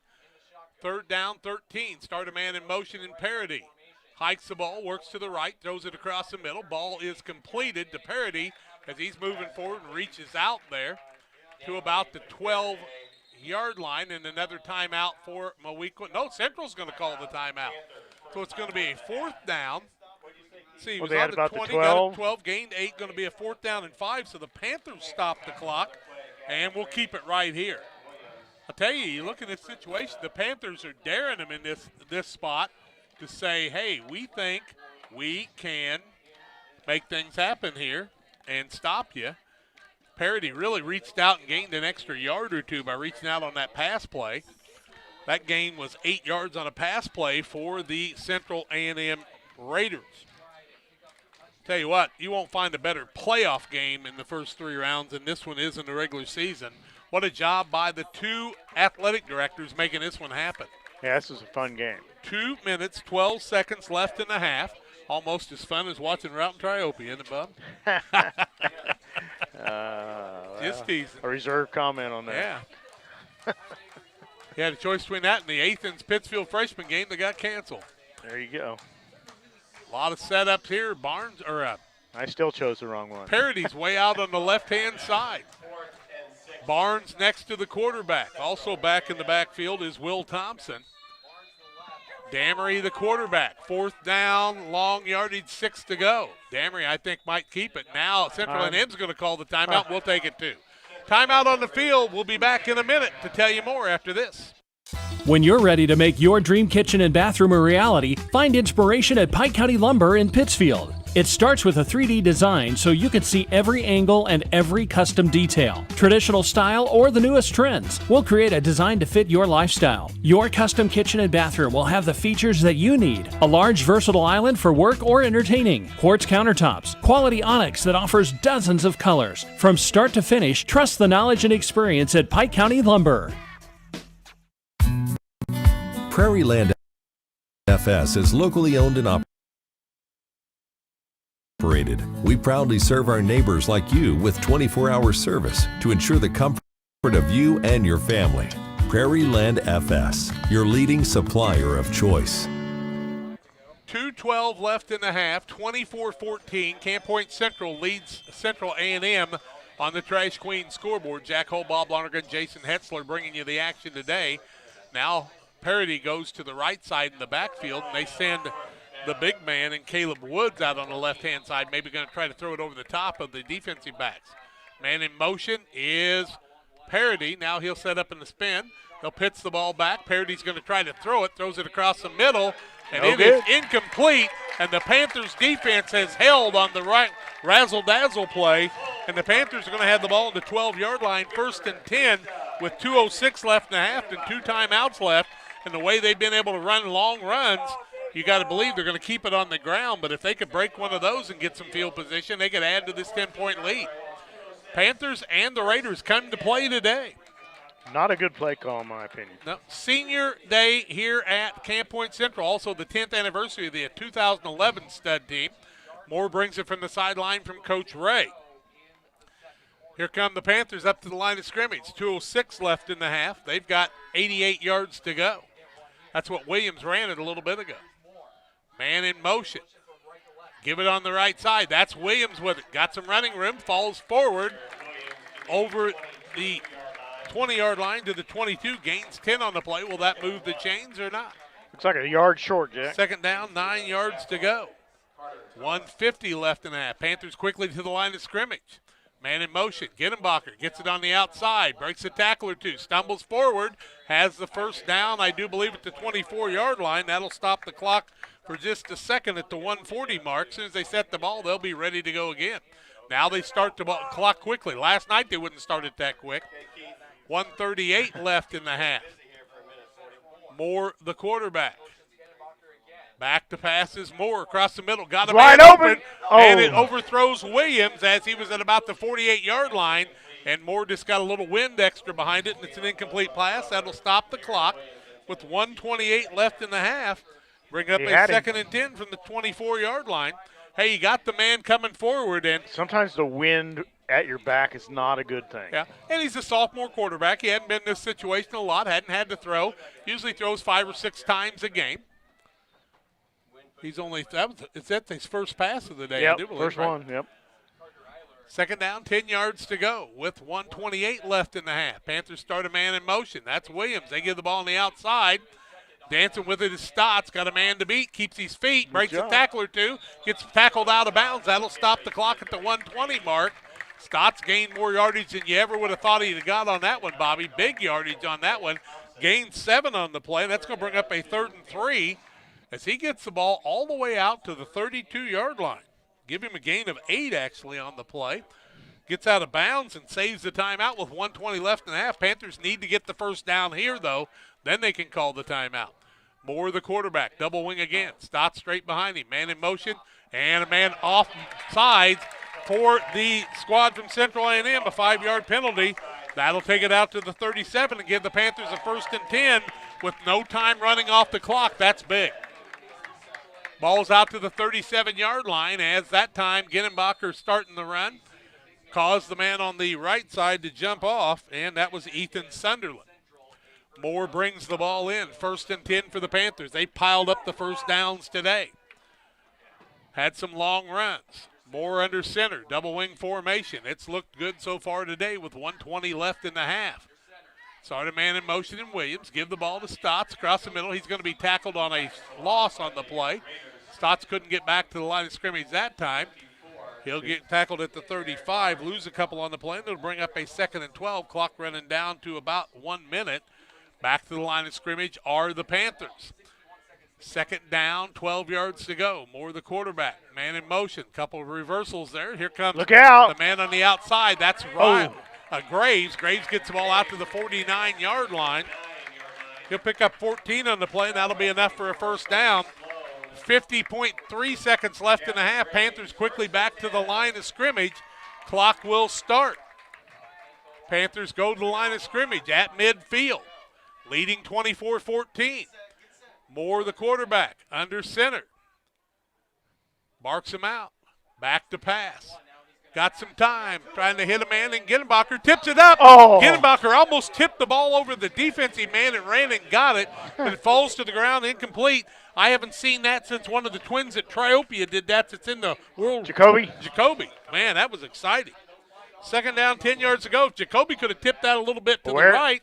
That's just field awareness there. He just had great field awareness. Junior in high school, quarterback in his younger years.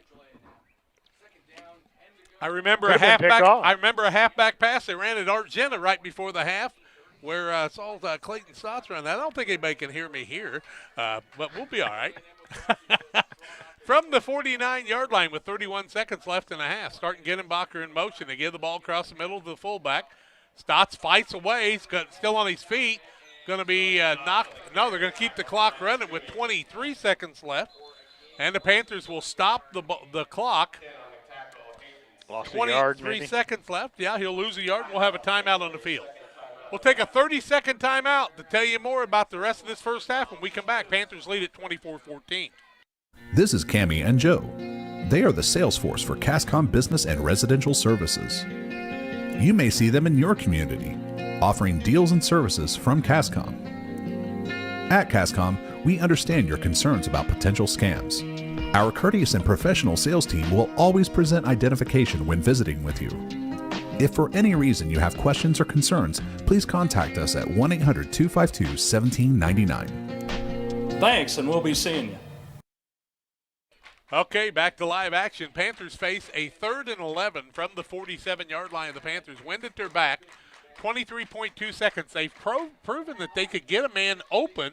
They could flood an area here and maybe get Williams or Ginenbacher open. Ginenbacher was a quarterback last year, so you never know, Bob. I'd run on some of those counter sweeps. They seem to be the most successful. They get off tackle and they break one play and they get to the sideline. Look out. They go fast. Got 23 seconds to go, 53 yards. That's the big thing, but you lead by 10. No sense taking a big chance. I don't think I'd throw it here. I'd run one of my big run guys. Central A&M trailing by 10, but they'll get the kickoff to start the second half because they deferred. Moore now under center. Double wings. He's got a set man behind him there and a little different set. They're going to pitch the ball, little double wing. Now that little halfback pass. Throw it down the middle, and there is a defensive man holding on to the intended receiver. Couldn't get loose that time. That Moore was the one trying to get the reception that time. Incomplete pass. It'll bring up a 4th down and 11 with 17 seconds left, and now you got to be careful because you're going to give them the ball back. That's the only bad thing about the pass. Yep, going to give them the ball back. So 3 wideouts on the right-hand side. You do not want to give Central A&M a chance to cut into this 10-point lead. 17 seconds left in the half. They've got a timeout left, too. Nobody deep for A&M. Punter is Moore. He'll wait for just a second. Going to get the hike from center. He'll punt the ball. It's a good rugby kick this time. Rolling inside the 20, inside the 10. Stop ball, and it rolls into the end zone. A yard in, almost stopped at 7 seconds left in the half. And from the 20-yard line, Central A&M is going to have the ball 1st and 10. That was close. Not sure why you wouldn't have somebody back there. You know, they didn't the last time either when Moore didn't have a very good punt. So I'm not sure what happened there, but we'll see. Central A&M is going to look for something with the wind in their face. 7 seconds left in the half. They'll have it 1st and 10. I think they do have one timeout. If I'm A&M, I'm not taking any chances this deep.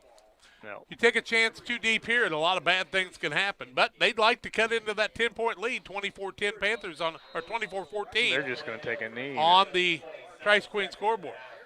Emery, the quarterback, is back in the pistol formation. That's parody. Yeah. Back on the right side is Barnes with a lot of running room. Runs on the outside, tries to get out of bounds. Down. He does not get out of bounds. Gets the 1st down at the 33 with the last play of the first half. Give him 13 on the day, and we've reached halftime. We are here on the Carnes Communication U.S. Cellular halftime show. Carnes Communication, your U.S. Cellular agent. All the phones and accessories you could ask for, 285-5400. That's Carnes Communication on the corner of Action, Washington and Jackson Street. We'll take the timeout. Exciting first half. Panthers of Camp Point Central 24, Central A&M, Moweaqua 14. More comes your way on the halftime show after these.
24-14, Panthers of Camp Point Central with the lead here at halftime in a dandy game.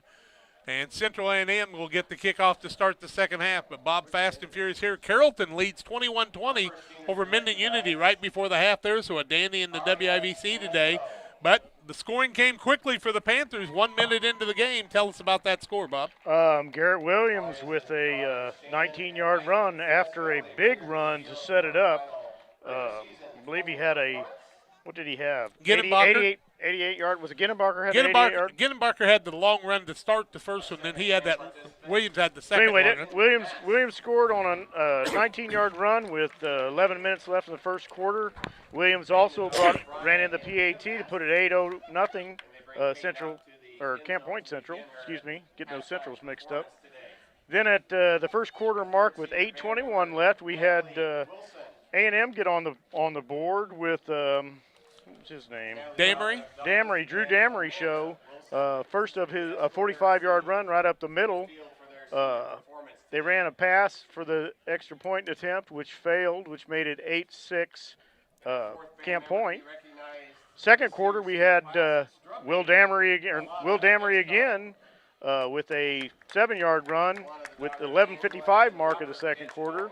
Run failed for the PAT, made it 14-8 A&M. Second quarter, we had 10:44 mark. We had Gavin Graves with a 2-yard run after a big run set up that one also. Williams went 88 yards in that one, I do believe. It was 80. Williams went 88 yards, got caught from behind. Moore with the run on the PAT, it was good, which gave it a 16-14 lead for Camp Point Central. And then at the 7:50 mark of the second quarter, Sterling Stotts with a 55-yard run.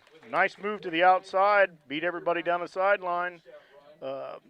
And then we had Ginnenbacher with the PAT run to make it a 14-24 score, Camp Point Central, and that's where we stand at the moment.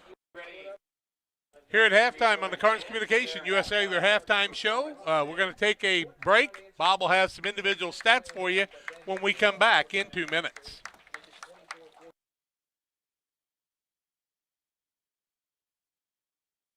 That one.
All right, everybody, we're back. This is Bob Lonergan. I'm going to give you some stats for the first half.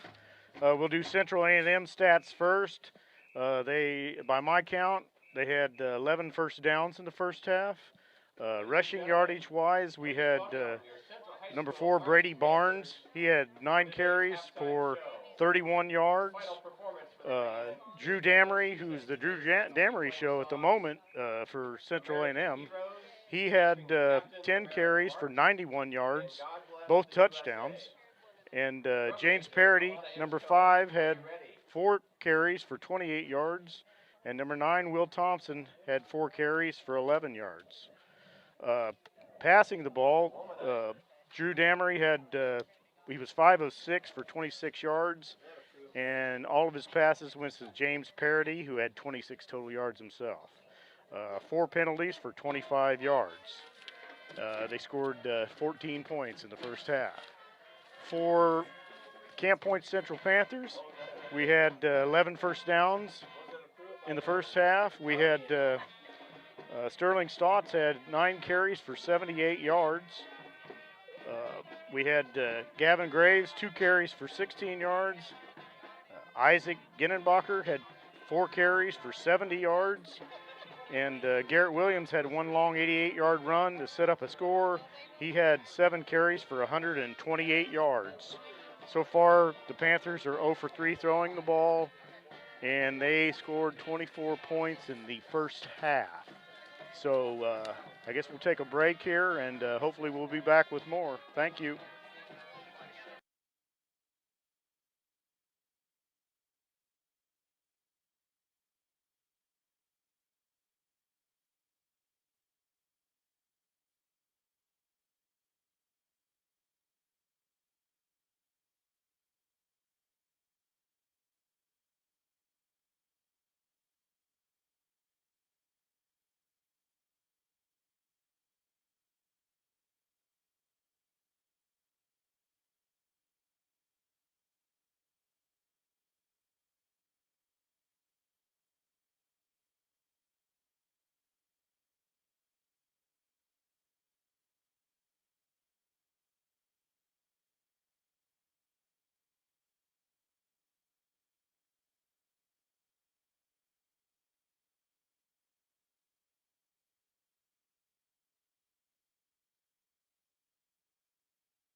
Jason Hetzler doing a great job for us again, Bob. I'll tell you what, how can you beat having a guy that works that hard for you all the time, getting everything done? I know he does a really nice job. I've watched several games on YouTube, and you guys do a fantastic job. I don't know that there's anybody that does a better job in Illinois for sure. Jason, you're getting compliments on your video there, buddy. Nice job. 24-14 here at halftime. Panthers with the lead. It'll be Central A&M's ball to start the second half. And, Bob, Panthers kind of showed a little defensive savvy that last time and slowed them down. Big stop there right before halftime. Going to be important to do the same thing coming out in the second half. Yeah. I mean, once again, high school football or any level of football, quite honestly, if you can keep teams from making the big plays and force them to drive the football, 14, 16 play drives, no more than 4 or 5 yards at a shot, it's pretty hard for teams to do because there's not a lot of discipline at times. Somebody screws up, the series ends. So it's been a big play game so far from both sides on the scoring play. So you shore up that a little bit if you're Camp Point in the second half, you win this thing going away. But Central A&M makes the adjustments and slows the Panthers down and makes them punt. Punting game has not been good on either side. We haven't seen much out of either passing either team Right. passing the ball. So, I mean, really it is a ground game. So the defenses will decide what happens, and hopefully turnovers will be limited on both sides, and we'll just have an outstanding game in the second half. What I like, we haven't seen anybody down the field hurt. We like that a lot. Carrollton 21-20 at halftime over Minden Unity. Minden Unity fighting for their playoff lives. You know, I've seen Minden I have not 3 seen times. Minden play, Oh, but my. I've heard people say they're very, very balanced. They and Triopia in the game we did there, they hit harder than any two teams I saw all season. Jason would agree, I think, on that one. It was a great game, a 13-12 game. Triopia is a gritty team, I'll tell even you. though their record doesn't really indicate it. They're very gritty. They're 3-5, going to get their 4th win next week, and they got a lot of points too. And it looks like there's going to be some 4-5 teams that are going to make it to the finals. We're going to take a break here with a 24-14 lead for the Panthers here at halftime. Dandy football game. We're glad we've got listeners and viewers from all over the state of Illinois and other places. Send us a text, 217-473-5151. That's 217-473-5151. Tell us where you're watching the game from and hope you're enjoying it on Central Illinois Sports. 24-14 Panthers here at halftime on the Carnes Communication U.S. Cellular halftime show, 285-5400 for Carnes Communication. We're back with more in a couple of minutes.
Well, welcome back here on the Carnes Communication U.S. Cellular halftime show.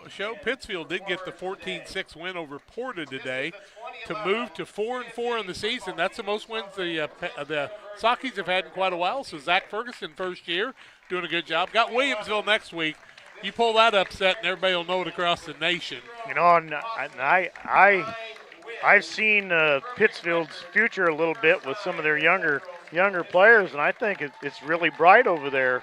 I think there's some talent coming too. So. Well, you coach some of those freshman kids, and there's 30 of them out for football. That's a great number first of all, it's a great number for a 1A level school. Camp Point Central sits around 50 players in their program with a school their size. That's really good. Brad Dixon has put it together year after year, and today the reunion of the team that made things happen 10 years ago. And it's really interesting. Those guys are being recognized out there on the field right now. That's great. And Bill Reed was their coach, and he's coming back, and he's kind of the guy that got everything turned around here, you know? Yeah, I mean, kudos to Camp Point. You know, they've had a program for what, about 50 years now? Started in about 67 with a varsity team. Okay, so a little over 50. And the things they've done in the last 20 years are about as impressive as any level small school football team in the state. They are consistently winning and making the playoffs. And, you know, I mean, I haven't got a chance to watch them play a lot over the years just because they're a little bit further away from me. But, I mean, they're a great representative of our conference.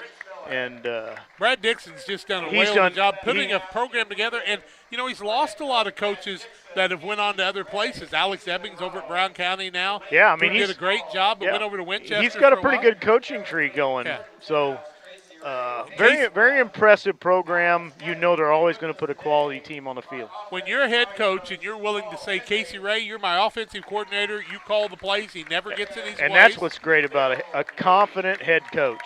Yep. You just can't beat that. They're recognizing guys from 2011 program, and Bill Reed's down there with some of his players. And I'm going to tell you what, they were a bunch of dandies. On this end is Garrett Kessner. He's been in the weight room enough. He'll get your attention. Just got married, did Garrett. I remember him, put together kid in high school. Looks like Popeye out there, quite honestly.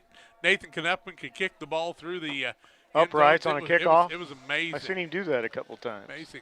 Central A&M's out there ready for the kickoff, and we're ready to bring it to you. They haven't got the 12 minutes on the clock yet, but Jason Hetzler's got his cameras all warmed up and ready to go for the second half on a beautiful day for football. A lot of football to be played. Wind at the Panthers back here, so Central A&M will have the wind in their face in the third quarter. They need to answer here down by 10. Panthers need a stuff. This is an important series in this ball game. It's not the whole ball game, but this one can tell the tale. I don't think the Panthers will come out with an onside kick, but you never know. They fake it and then back up. Stranger things have happened, Bob. Hey, catch them off guard. Panthers are going to kick off here. Thompson kicks it off. A little line drive across the middle. And taken cleanly at the 20, 25-yard line. Out to around the 30. Going to be taken down there. That was Hayden Sams, the 5'7", 140-pound sophomore. And he was taken down solidly right at the 30-yard line. And that's where Central A&M is going to have the ball, 1st and 10. Change my sheets. 1st and 10, just underway in the second half. Here comes Central A&M, who all went to the sidelines to talk to their coach. That's unusual. Huh, I don't know that I've ever seen that. I don't know that I've ever seen the whole offensive team go to the sidelines to talk to their coach. Not the very first play of the second half. The very first play. So they're setting things up here without the no huddle. You could say they huddled, but they huddled on the sidelines. 11:53, just underway, third quarter, 24-14. Panthers with the 10-point lead. Triple backs in the backfield with Drew Damery. Give the ball on the outside to Barnes, still on his feet. Barnes with good running room, still on his feet. Got the first down and more. Big gain down and around the 43-yard line. He's going to gain 13 on the play, and that's going to be a first down for A&M to start the quarter. Dickoot in on the tackle, but, boy, you don't want to give up that kind of yardage. Actually get the ball to the 44-yard line, they say. 1st and 10, 3 backs in the backfield with Damery, the sophomore quarterback. That is an interesting He fakes formation. it, nope, keeps it himself in a little bit of trouble, and will get a yard on the play, down to the 45, second down, 9 yards to go. Have you ever seen a I've never shotgun seen formation 3 backs like that? A wishbone with 3 backs in the backfield. That's very unusual. Second down, 9 yards to go. It takes a little while for everything to get set up, but you got to find the ball kind of like you do when you played Triopia back in the Don Kemp days. 3 backs in the backfield. Damery, the quarterback, gets it in the pistol, hands the ball off on the outside. That's Parody. Parody's going to get the ball out to the 49-yard line. He wanted a face mask, no call on the play. For gain of 4, that'll bring up a 3rd and 5. Out to the 49. Big play right here at the 10:45 mark of the third quarter right now. This is a big one. Read option would be my guess. Yep. Look for the option play. Damery likes to run that out. They're going to send Will Thompson out on the right side, a little hitch in his get along. Cody Sloan back in the ball game, the 5'11 senior. He'll be wide out on the left-hand side. Play clock down to about 10. Damery with a single setback with wide outs on the right and the left. Double on that, start a man in motion. That is Barnes. Now Damery going to have a run option, tosses a little pass, and it is almost intercepted by the Panthers. Man was out of bounds. That was Moore. And an incomplete pass going to bring up a 4th and 5, and Damery just about threw that in the hands of the opposite quarterback. Yeah, you know, the funny thing about high school football today, you never know if they're going to punt on 4th down. I don't care where it's at. Yep, it's unusual.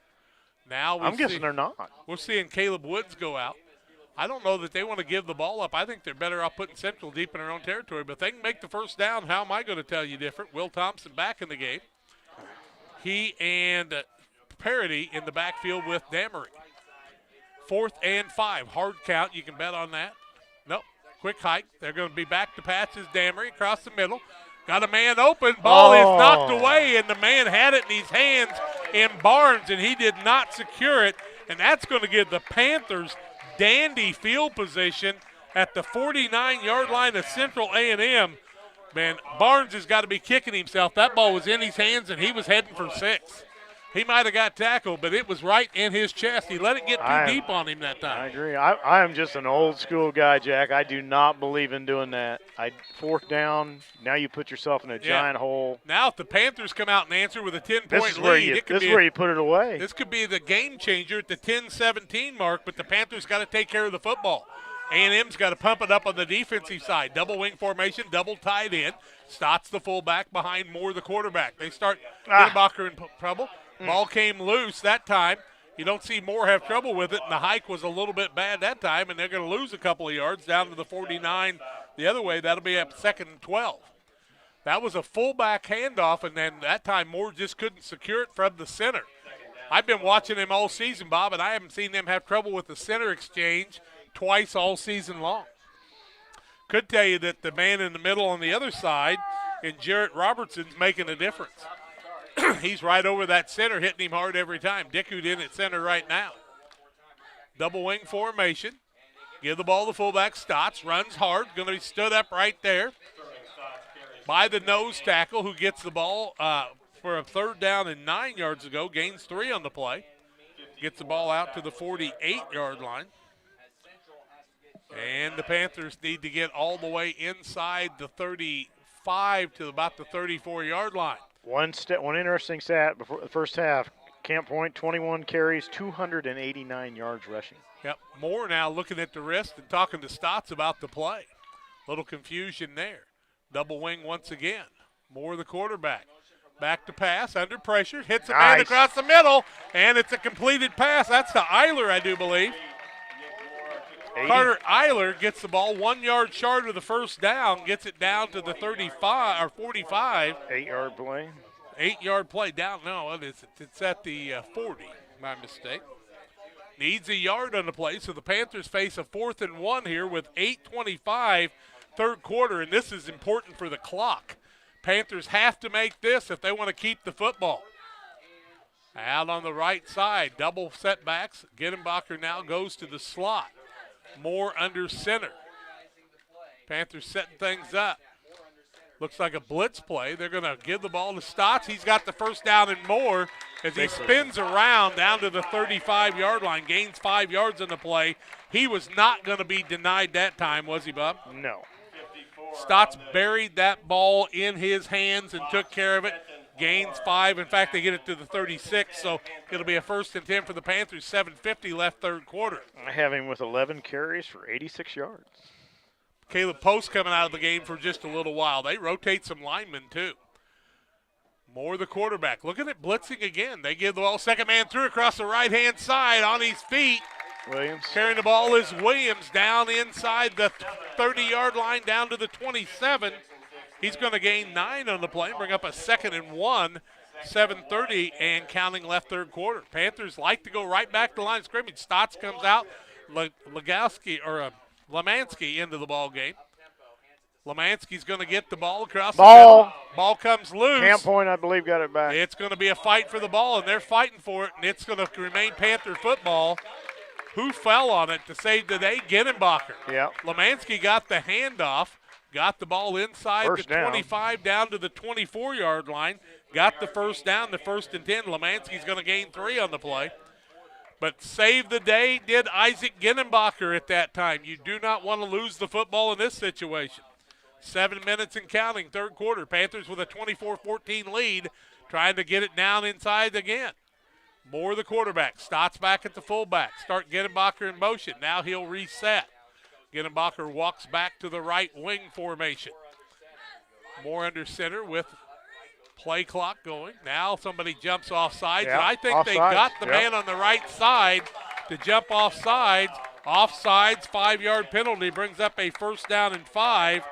And they were able to do what they wanted to do. It took them 2 tries, but they got the tackle on the right side to jump off the side. That's discipline there. That's just good team discipline. They set that up. Remember when Panthers had that same situation against Central A&M, and they were able to hold both times on their play. Yep. 5-yard penalty, ball down to the 19-yard line. First down, 5 yards to go. 6:25 left third quarter, and they're eating some clock right now. Got to take care of the football. They almost fumbled it a minute ago, and Ginenbacher saved the day. Moore under center. Gets the handoff, gives it to Williams on the run, on the outside, stays on his feet, knocked out of bounds. First down. Inside the 20, down around the 16, 15-yard line, down to the 14, they say. Going to gain about 5 on the play. He'll be a yard short, bring up a second down and 1.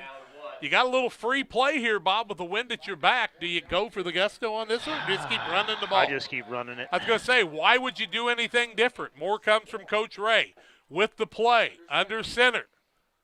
Barks him out, gives the ball to Stotts across the middle, explodes across the middle, does Stotts. Inside the 10, down to the 6-yard line. Give him an 8-yard gain and a first and goal. Sterling Stotts came with an attitude today. He's got his brother Wilson here visiting and from the military, and he wants to show Big Brother a little something here. First and goal from the 6. Panthers give the ball to Stotts again. Finds inside the 5, down to the 4-yard line. Give him a gain of 2. It'll be a second and goal from the 4. Panthers with a 10-point lead. If you add 8 to that, an 18-point lead's a 3-score lead. 3 scores is huge. Wow. But they've got to take care of the football right here. Coming off the field, who's done some good things today, is Gavin Graves. Good drive here, too, running a lot of time. Well, when they didn't make the 4th down, Panthers had good field position. Yep. And it's a second down and goal from the 4. Man in motion is Ginenbacher. Now he'll reset again. Stotts sets it up. If you watch Stotts, you can read that, but sometimes they miss that one. Williams in motion. They give the ball on the inside to the fullback. He falls forward. Well, he's close, but not He quite. is on the inch line, I think, as he gains 3 of the 4, and it's going to be a 3rd down and 1. Goal to goal from the 1 with 4:30 left in the third quarter. This could be the ball game. I have Stotts for 99 yards on 99 yards on Stotts on 14 carries on the day. He could get his 100th right here if he gets the ball, goes into the end zone. How about that? 4:10 left, third quarter. 10-point lead for the Panthers, knocking on the door. 3rd down and goal from the 1. Moore starts the man in motion. There it is. Gives it to Stotts across the middle, into the end zone. He's at 100 yards on the day. Stotts from 1 yard out. 4 minutes left in the third quarter. Stotts from 1 yard out gives the Panthers a 30-14 lead. That's 16 points. This 2-point conversion is huge, Bob. Yep. You can make this a 3-score game. Moore under center, double setbacks. Ginenbacher with him there.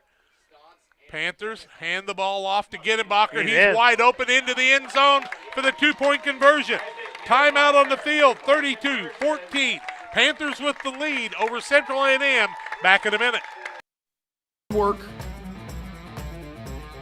dedication, integrity. The same way a great athlete demands these things for themselves, so is the Little Jess team for over 50 years. We strive daily to meet our community's automotive needs, whether it's buying a new or pre-owned purchase, finding the right part to get the job done, or getting you back on the road when something goes wrong. Little Jess Motors. Wish you had extra cash for a vacation, a boat, a new car, projects around the house? Free up more cash for the things you want by taking advantage of low interest rates. Refinance your home with Great Rivers Bank and keep more of your money by lowering your monthly payment. Start the process online at greatriversbank.bank and work with one of our experienced loan officers to get the lowest rate possible. Great Rivers Bank, member FDIC, and an equal housing lender.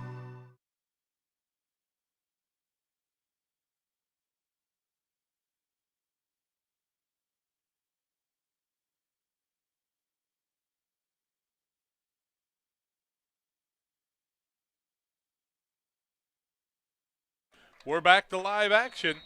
13 plays, 51 yards, 6:17 off the clock after that score. They're up 32-14 now. 18-point lead, and the ball comes off the tee, and that's going to be a penalty against the Panthers. They're not. It wasn't the wind that knocked it off. It was one of the players, I'm afraid. Yeah, but they're not going to. Nope, they're not going to. They're saying it was the wind. They said the wind knocked it off. I think when they run up like that, and the coach on the sidelines is going, hey, they knocked the ball off. You may have to hold it here. Yep. You're doing a good job if you're Thompson, kind of showing them, oh, the wind's blowing on that. Ooh. Oh, that ball came off the tee again as he kicked it. Barnes with the ball. Oh, no, Parody with the ball. He's giving his team great field position, running the ball inside the 45 down to the 41-yard line. That a 19-yard return. Well, what happened on that is the ball came off the tee as he kicked the ball. That's exactly what happened. There's a flag on the sidelines, but I think it's going to be a sideline warning if I'm not mistaken.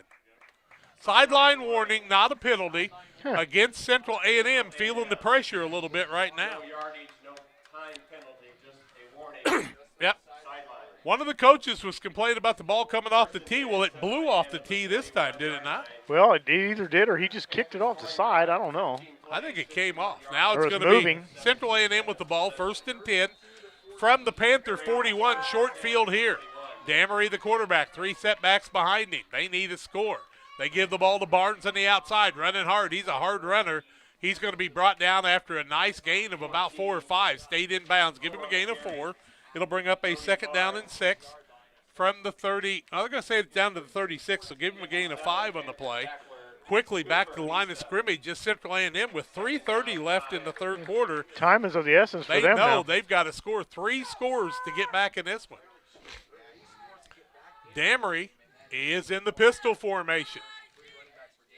Fakes the ball, keeps it himself on the outside. There was a hole, but the Panthers said no way. Post fought the man off. Alford in on the tackle. Also in on the tackle was Owen Roth. 2-yard loss. And he's going to lose a couple, and it's going to bring up a 3rd down and about 6. So we'll say he just lost a yard on the play. Ball sitting on the 37-yard line. So he just lost a yard. 2:45 and counting. Clock moving down here very quickly. And it's interesting because A&M's not in a big hurry right now. No huddle. Single setback. They take a long time with a no huddle. Damery starts a man in motion. Hike from center, hands the ball on the feed across the middle. Man fighting for the 1st down. It's going to be a close one as they get the ball down to the 33-yard line. They needed 6, and they only got 4, and it's going to be a 4th and about 2, I do believe. 4th and 2, 10:15 left in the quarter, and if the Panthers could figure out a way to stop them here, they'd be rolling. But I'll tell you what, Central A&M's got to have this 1st down right now.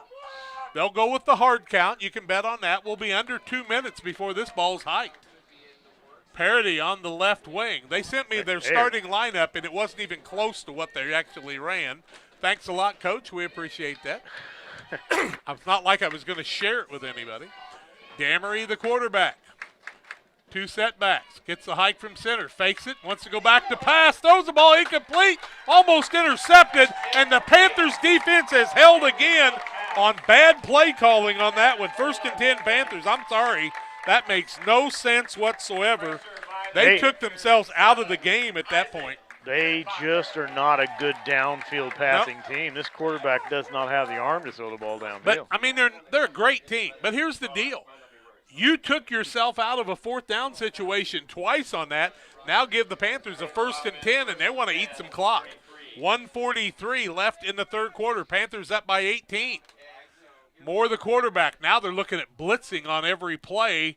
And, you know, when you're trying to do that, you're trying to create havoc, and the Panthers it's hard to do that reset. with this Panther team, though, because they start and stop a lot. Moore now will set the play. Starts a man in motion. Williams is going to get the ball. No, that's the fullback, and that's Stotts. He'll fall forward over the 35. Out to the 36-yard line. About 4, isn't it? What did they have the ball on when we started? I thought the 37. I think the 37. Looks like the 38 according to the marker, though, over there. Yeah, he gained 4 on that play. Stotts, wasn't it? Yep, 2nd and 6. Stotts well over 100 yards in the day now, and 1:12 and counting left in the third quarter. Panthers face a 2nd and 6. A&M trying to put 11 men in the box right now. Give the ball on the outside. Good block out there. Panthers will run out of bounds. Williams was out of bounds on the play when he was hit. No gain on the play, or maybe a yard. Will they get it to the 38? Yeah. Give it to the 38. It'll bring up a 3rd and 5. Williams ran out of bounds and stopped the clock with 57 seconds left in the quarter. Not really what you wanted to do there. He has 9 carries for 130 yards himself. 130 yards for Williams on the day, 105 for Stotts already, and Ginenbacher's got his share too. You got 2 guys with over 100. Had almost 300 in the first half on the ground. 57 seconds left in the third quarter. Moore shouts it out. Gives the ball to Ginenbacher. Got a little running room. Works outside. What a good play by Ginenbacher to get the first down. Ginenbacher down to the 47-yard line, 9-yard gain. And did you see the adjustment he made on that? Nice run. My goodness, what a job by the junior Ginenbacher. Clock starts again. Panthers will have to run one more play in the quarter. They lead it right now, 32-14 on the Trash Queen scoreboard on Central Illinois Sports. Waiting for some updates on that Carrollton game as they have senior day down there. Pittsfield with a 14-6 win today. Panthers trying to secure the deal here. 1st and 10. Hand the ball on the outside. Williams breaks a couple of tackles. And, you know, when you come out there and do what Central A&M's going to do, you're giving them a chance to have a long run. Williams is going to gain 6 on the play, and that's going to bring up a 2nd and 4. And that will be the last play of the third quarter with the ball on the 47-yard line of Central A&M. Camp Point Central leads it 32-14, 3 quarters in the books. Fourth quarter play-by-play in a minute. Press Yours On You designs promotional items and create just about anything to showcase your company. Communities celebrate their school spirit and turn to us too for screen printing, embroidery, laser engraving, and more. Press Yours On You, Highway 24, Camp Point. The Rustic Market is a small town treasure. Come discover unique gifts, home decor, and a variety of specialty foods. Find fun clothes from size small to 3X and a personal stylist to outfit you from head to toe. And new merchandise weekly. Explore the Rustic Market today. The Cottage Coffee and Soda Shop features all of your favorite specialty espresso drinks. Enjoy over 50 fabulous flavors of Lotus and try the new Soda Mixology with exciting flavor combinations added to your favorite Pepsi product. Come see us at the Cottage Coffee and Soda Shop today. Fourth quarter play-by-play coming your way on Central Illinois Sports. The Panthers on the Trash Queen scoreboard lead at 32-14 over Central A&M, top 10 rated teams in the state of Illinois. Central A&M trying to get their 6th win of the season. Panthers trying to get their 7th. And next week they have a date with Calhoun at Calhoun, and we're trying to get the internet set up where we'll be able to bring you that contest if at all possible. We'll do our best. If nothing else, Jason and I will go down and record it, but we're going to try to make it happen.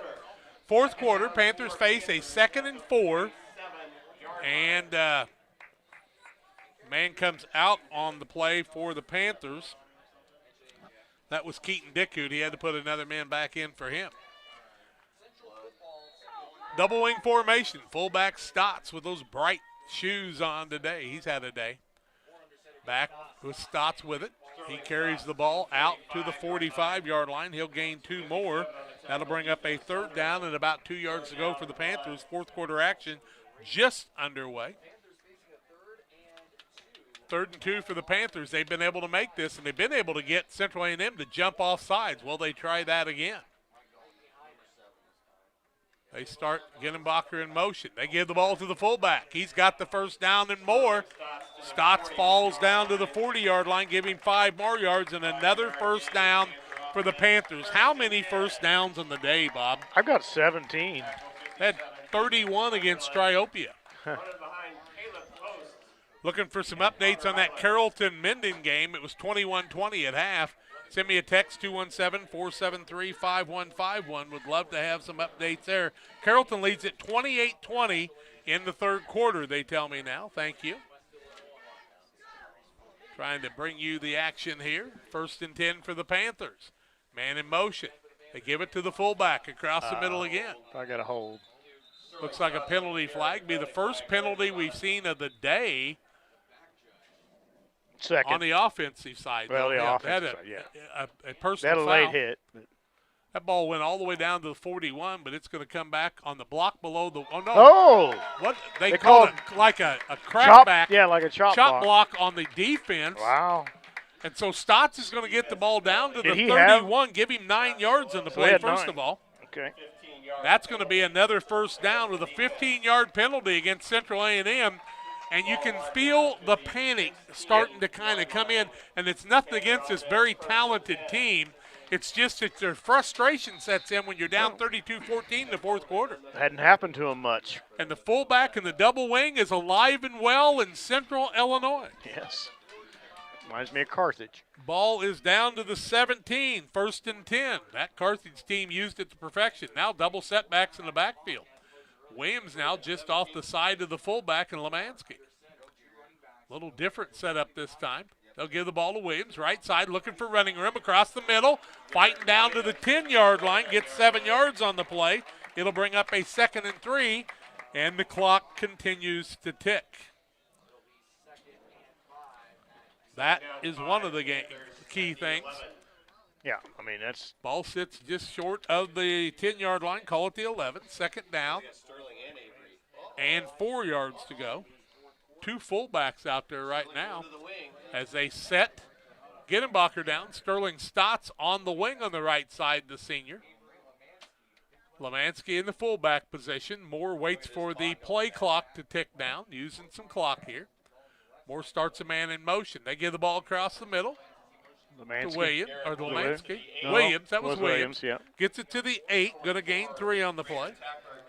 Brings up a 3rd and 2. 3rd down and 2 for the Panthers, 4 down territory, 9:30 and counting left in this one. Panthers lead it 32-14. They put this score in, you could feel the closing door, but boy, there's a lot of football to be played yet, Bob. That's true, but Gittenbacher 3 in the scores wing. is tough. Moore doing a good job eating the play clock up. At the 10-second mark, he will step in a little bit. They're going to let it run down a little bit more. We'll get it down close to about 9:05 before he'll hike the ball. Sophomore showing maturity there. Starting a man in motion. 2nd man, Gittenbacher rolls through down to the 6-yard line, and that should be enough for a first down, I do believe. 1st and goal from the 6. Another first down. Gittenbacher with another 3 yards on the, or give him, 3. It's down to the 5. 1st and goal from the 5. 8:45 left in the quarter. Post comes out, back in, rotating those linemen, comes Owen Roth. When you can rotate your linemen like that and give them freshness, boy, that's all the difference. Yep. Central A&M was a team that had less guys playing both ways, but the Panthers have utilized about 24 of them today. Man in motion. Give the ball to the fullback across the middle. He goes across for the touchdown, does Stotts, and he picks up 5 more yards, and a 5-yard run by Stotts. Just about going to seal the deal. 38-14. Get the 2-point conversion, boys. And you can make this, let's see, it's a 24-point lead, make it 26, and that would be 4 scores in 7 years ago. How about that one? What's your time, Aaron? 8:21 on the clock. Panthers started with 57 seconds left in the quarter. Pretty So good, they pretty ate up good the drive. clock, about 4.5 minutes on the drive. Looking for 2 here. Rolling out to the outside, little pass play across the middle. Incomplete. Incomplete, and the first one they've missed on the day. 8:21 left third quarter. Panthers 38-14 for Central A&M. Back in a minute.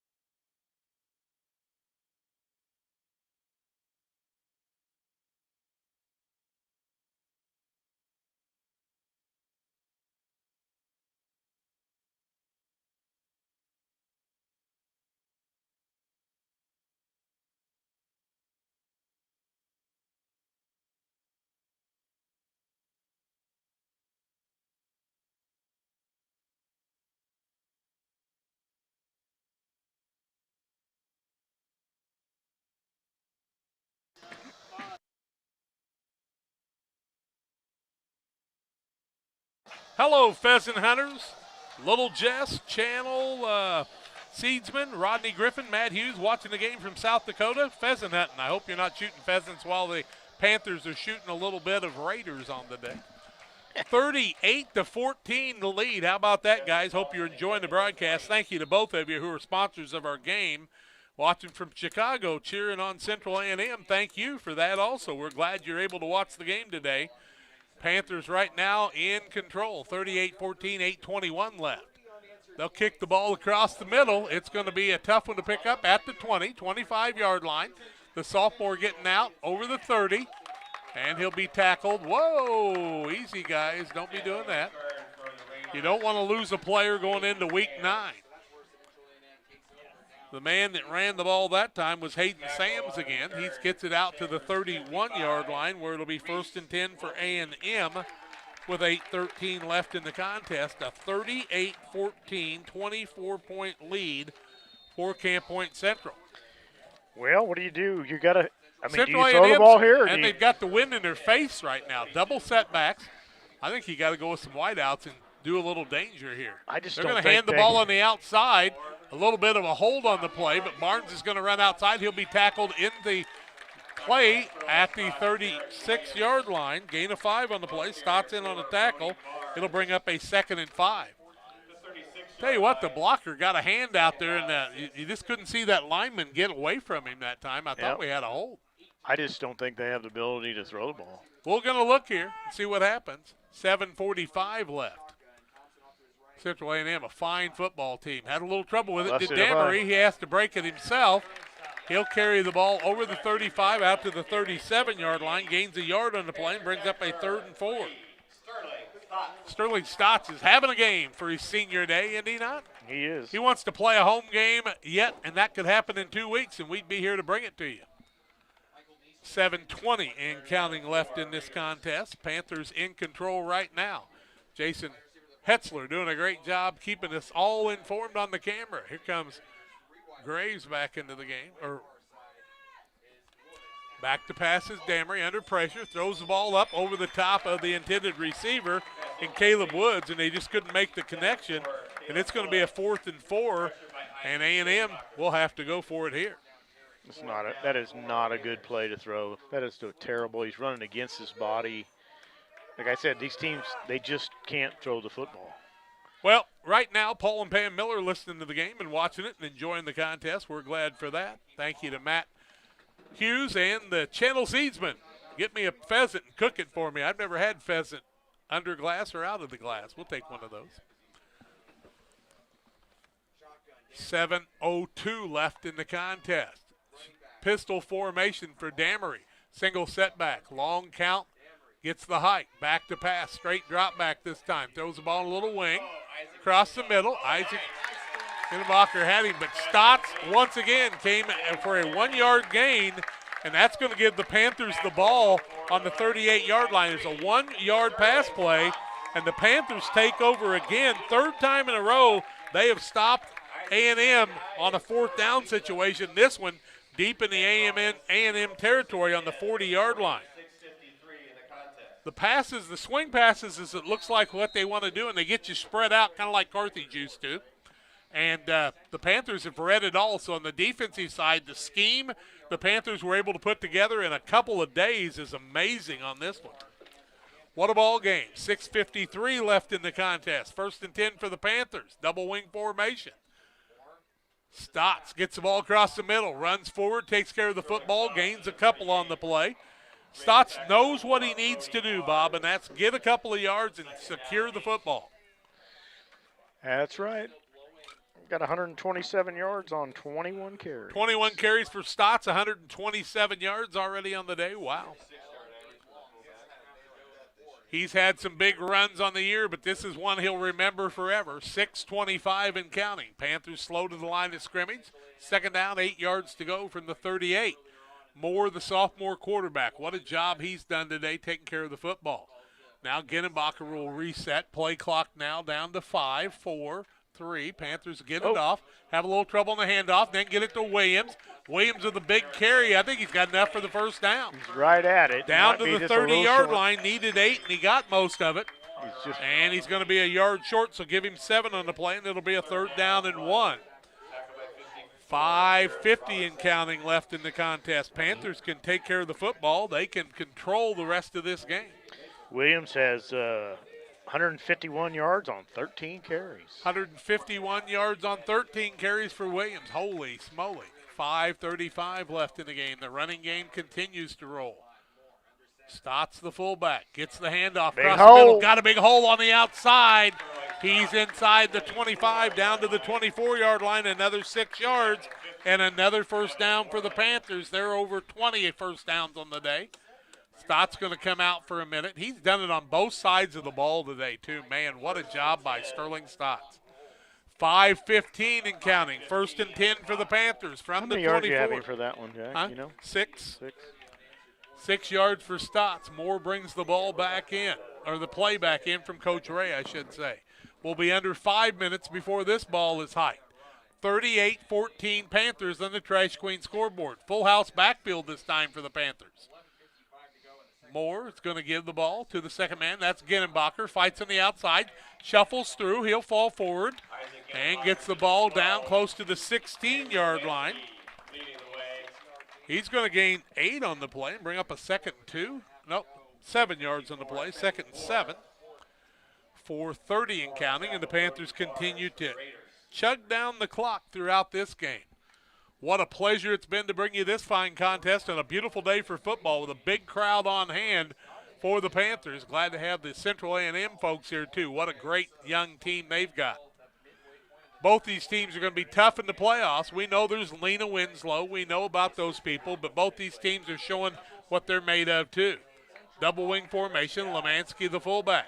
Starting a man in motion in Graves. They give the ball to Graves on the outside, looking inside, gets it across the 15.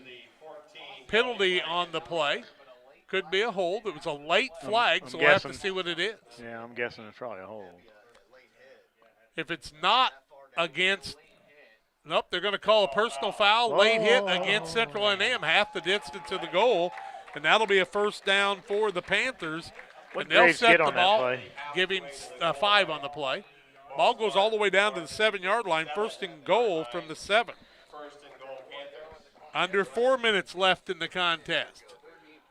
3:50 left. 38-14 Panthers. Many thought it would be a 20-point win for Central A&M. They might have been backwards on that one. Fullback. Stotts back in there again, or is that a different young man? I do believe we might see somebody different. we got some different guys. Yep. Number 1. Across the middle. Touchdown. On the one, Riley runs it in. Ross Riley, wearing the number 1, gets it down to the 1-yard line, give him a gain of 6. Riley is the man down on the page, first man on the line there. I think I put him up there. 1-yard line, 2nd and 1, 3:12 left. Moore the quarterback, but he's got some new people in there again. Riley at fullback. Got some new linemen out there. Panthers anxious to get to the line of scrimmage. Lemansky playing the right wing. Graves on the left wing. Riley at the fullback. Moore the sophomore quarterback. Starts a man in motion. Gives it to the fullback. And he fights. Not quite there. Riley is inside the 1, so no gain on the play. It'll bring up a 3rd and goal from the 1. And they'll roll off at the 2:40 mark. Play clock on the 30. He keeps sneaking it in, but the clock rolls down. 38-14, Panthers with the lead. Central A&M over by Taylorville. Don't think the two will be in the same division. They thought that maybe the Panthers would go north, but nobody knows that for sure. Nobody knows for sure. I still find it hard to believe. Athens will be an animal. There's no doubt about that, folks. They're really good. Moore, the quarterback, starts a man in motion, gives it to that fullback, and he gets into the end zone. Touchdown. Into the end zone by Riley. Riley in, makes it a 44-14, 30-point lead. Riley from 1 yard out. Comes at the 2:05 mark. Panthers not running it up. They just ran their offense with the 2nd string. They'll go for 2 here. Man in motion and a man offsides on the right side. Panthers will move it forward. Oh, they illegal call a false procedure. start. Huh. That'll move them back 5 yards, so it'll take 8 yards to get the 2-point conversion this time. We see coaches coming down from the top here. That usually seals the conclusion, 44-14. Moore brings it in from the sideline. See what Coach Ray wants to do on this one.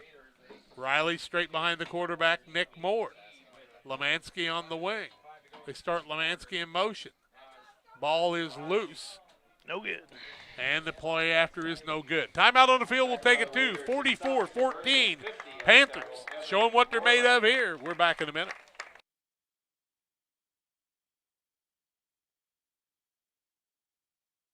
Here at Little Jess, we're grateful to our community for letting us serve you for over 50 years. Supporting area schools and local teams is one of our favorite and most exciting parts of our business.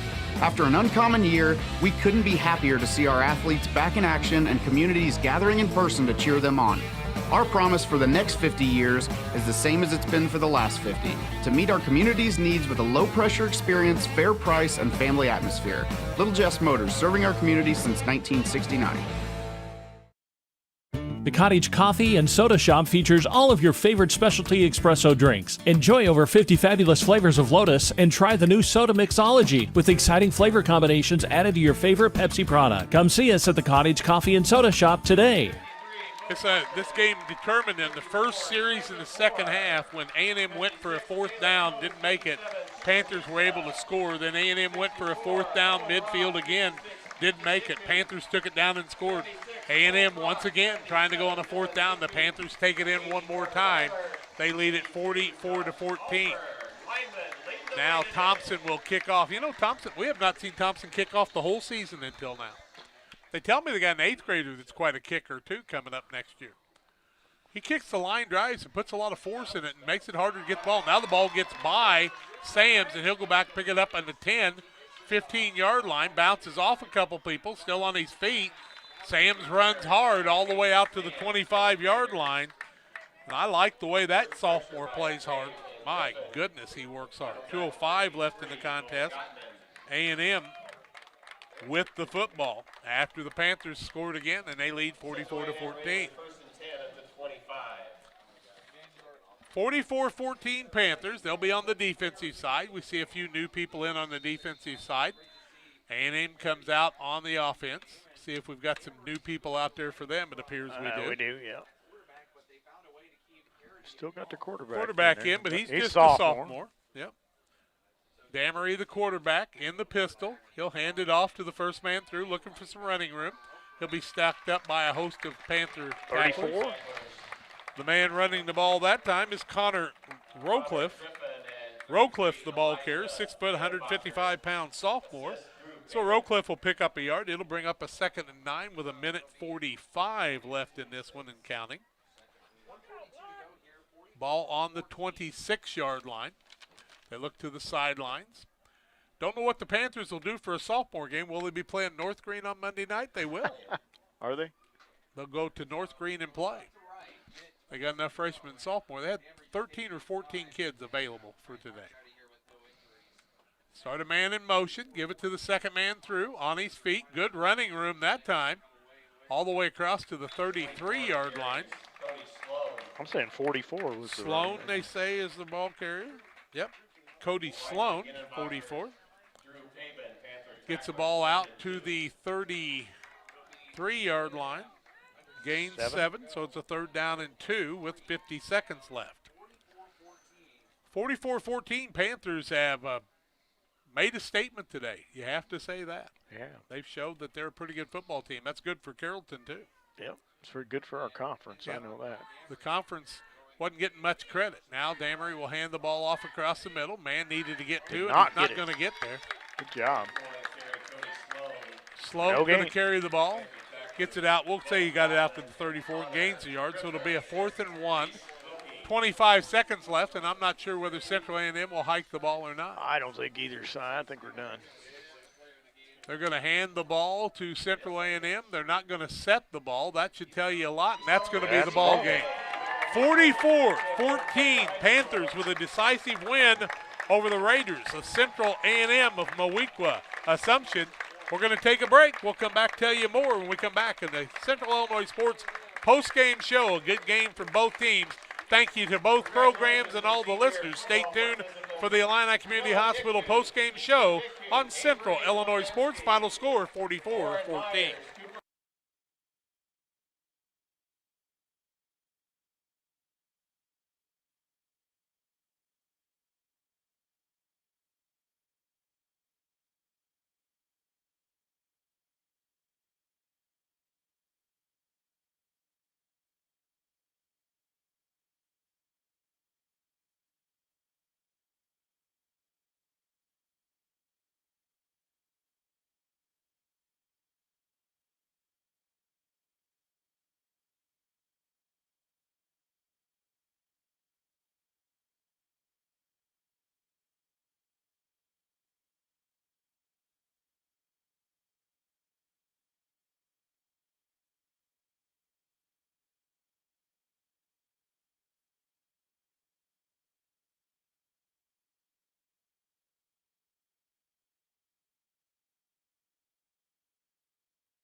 Welcome back on the Illini Community Hospital post-game show. Illini Community Hospital has been serving our community since 1942 with excellent health care services, primary and specialty care for emergency medicine. Illini is here to serve you and your family.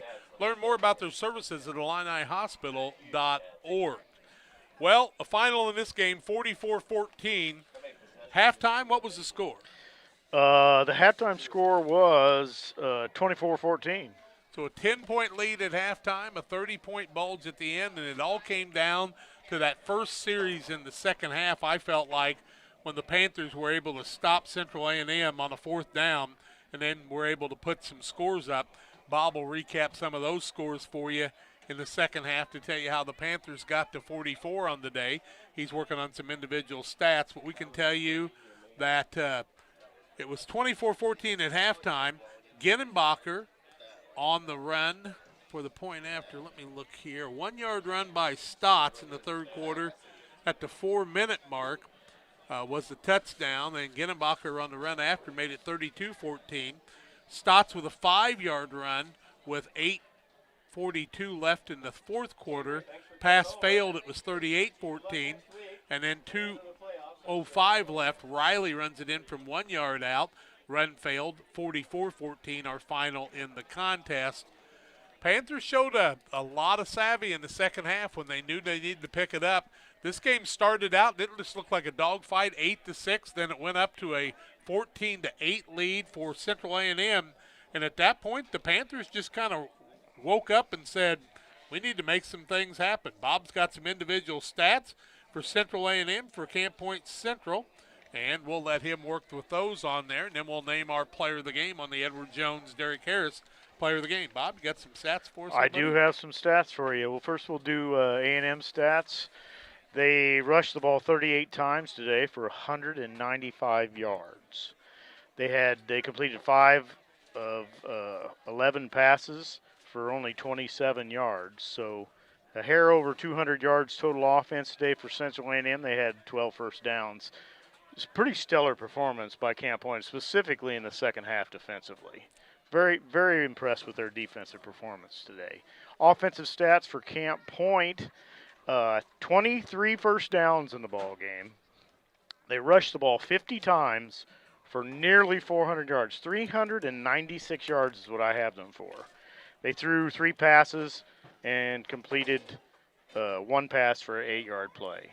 So they had over 400 yards of offense in this football game today against one of the quality programs in Central Illinois in 1A and 2A for that matter. For years they've been a 2A powerhouse. So very, very impressive game today by the Camp Point Central Panthers.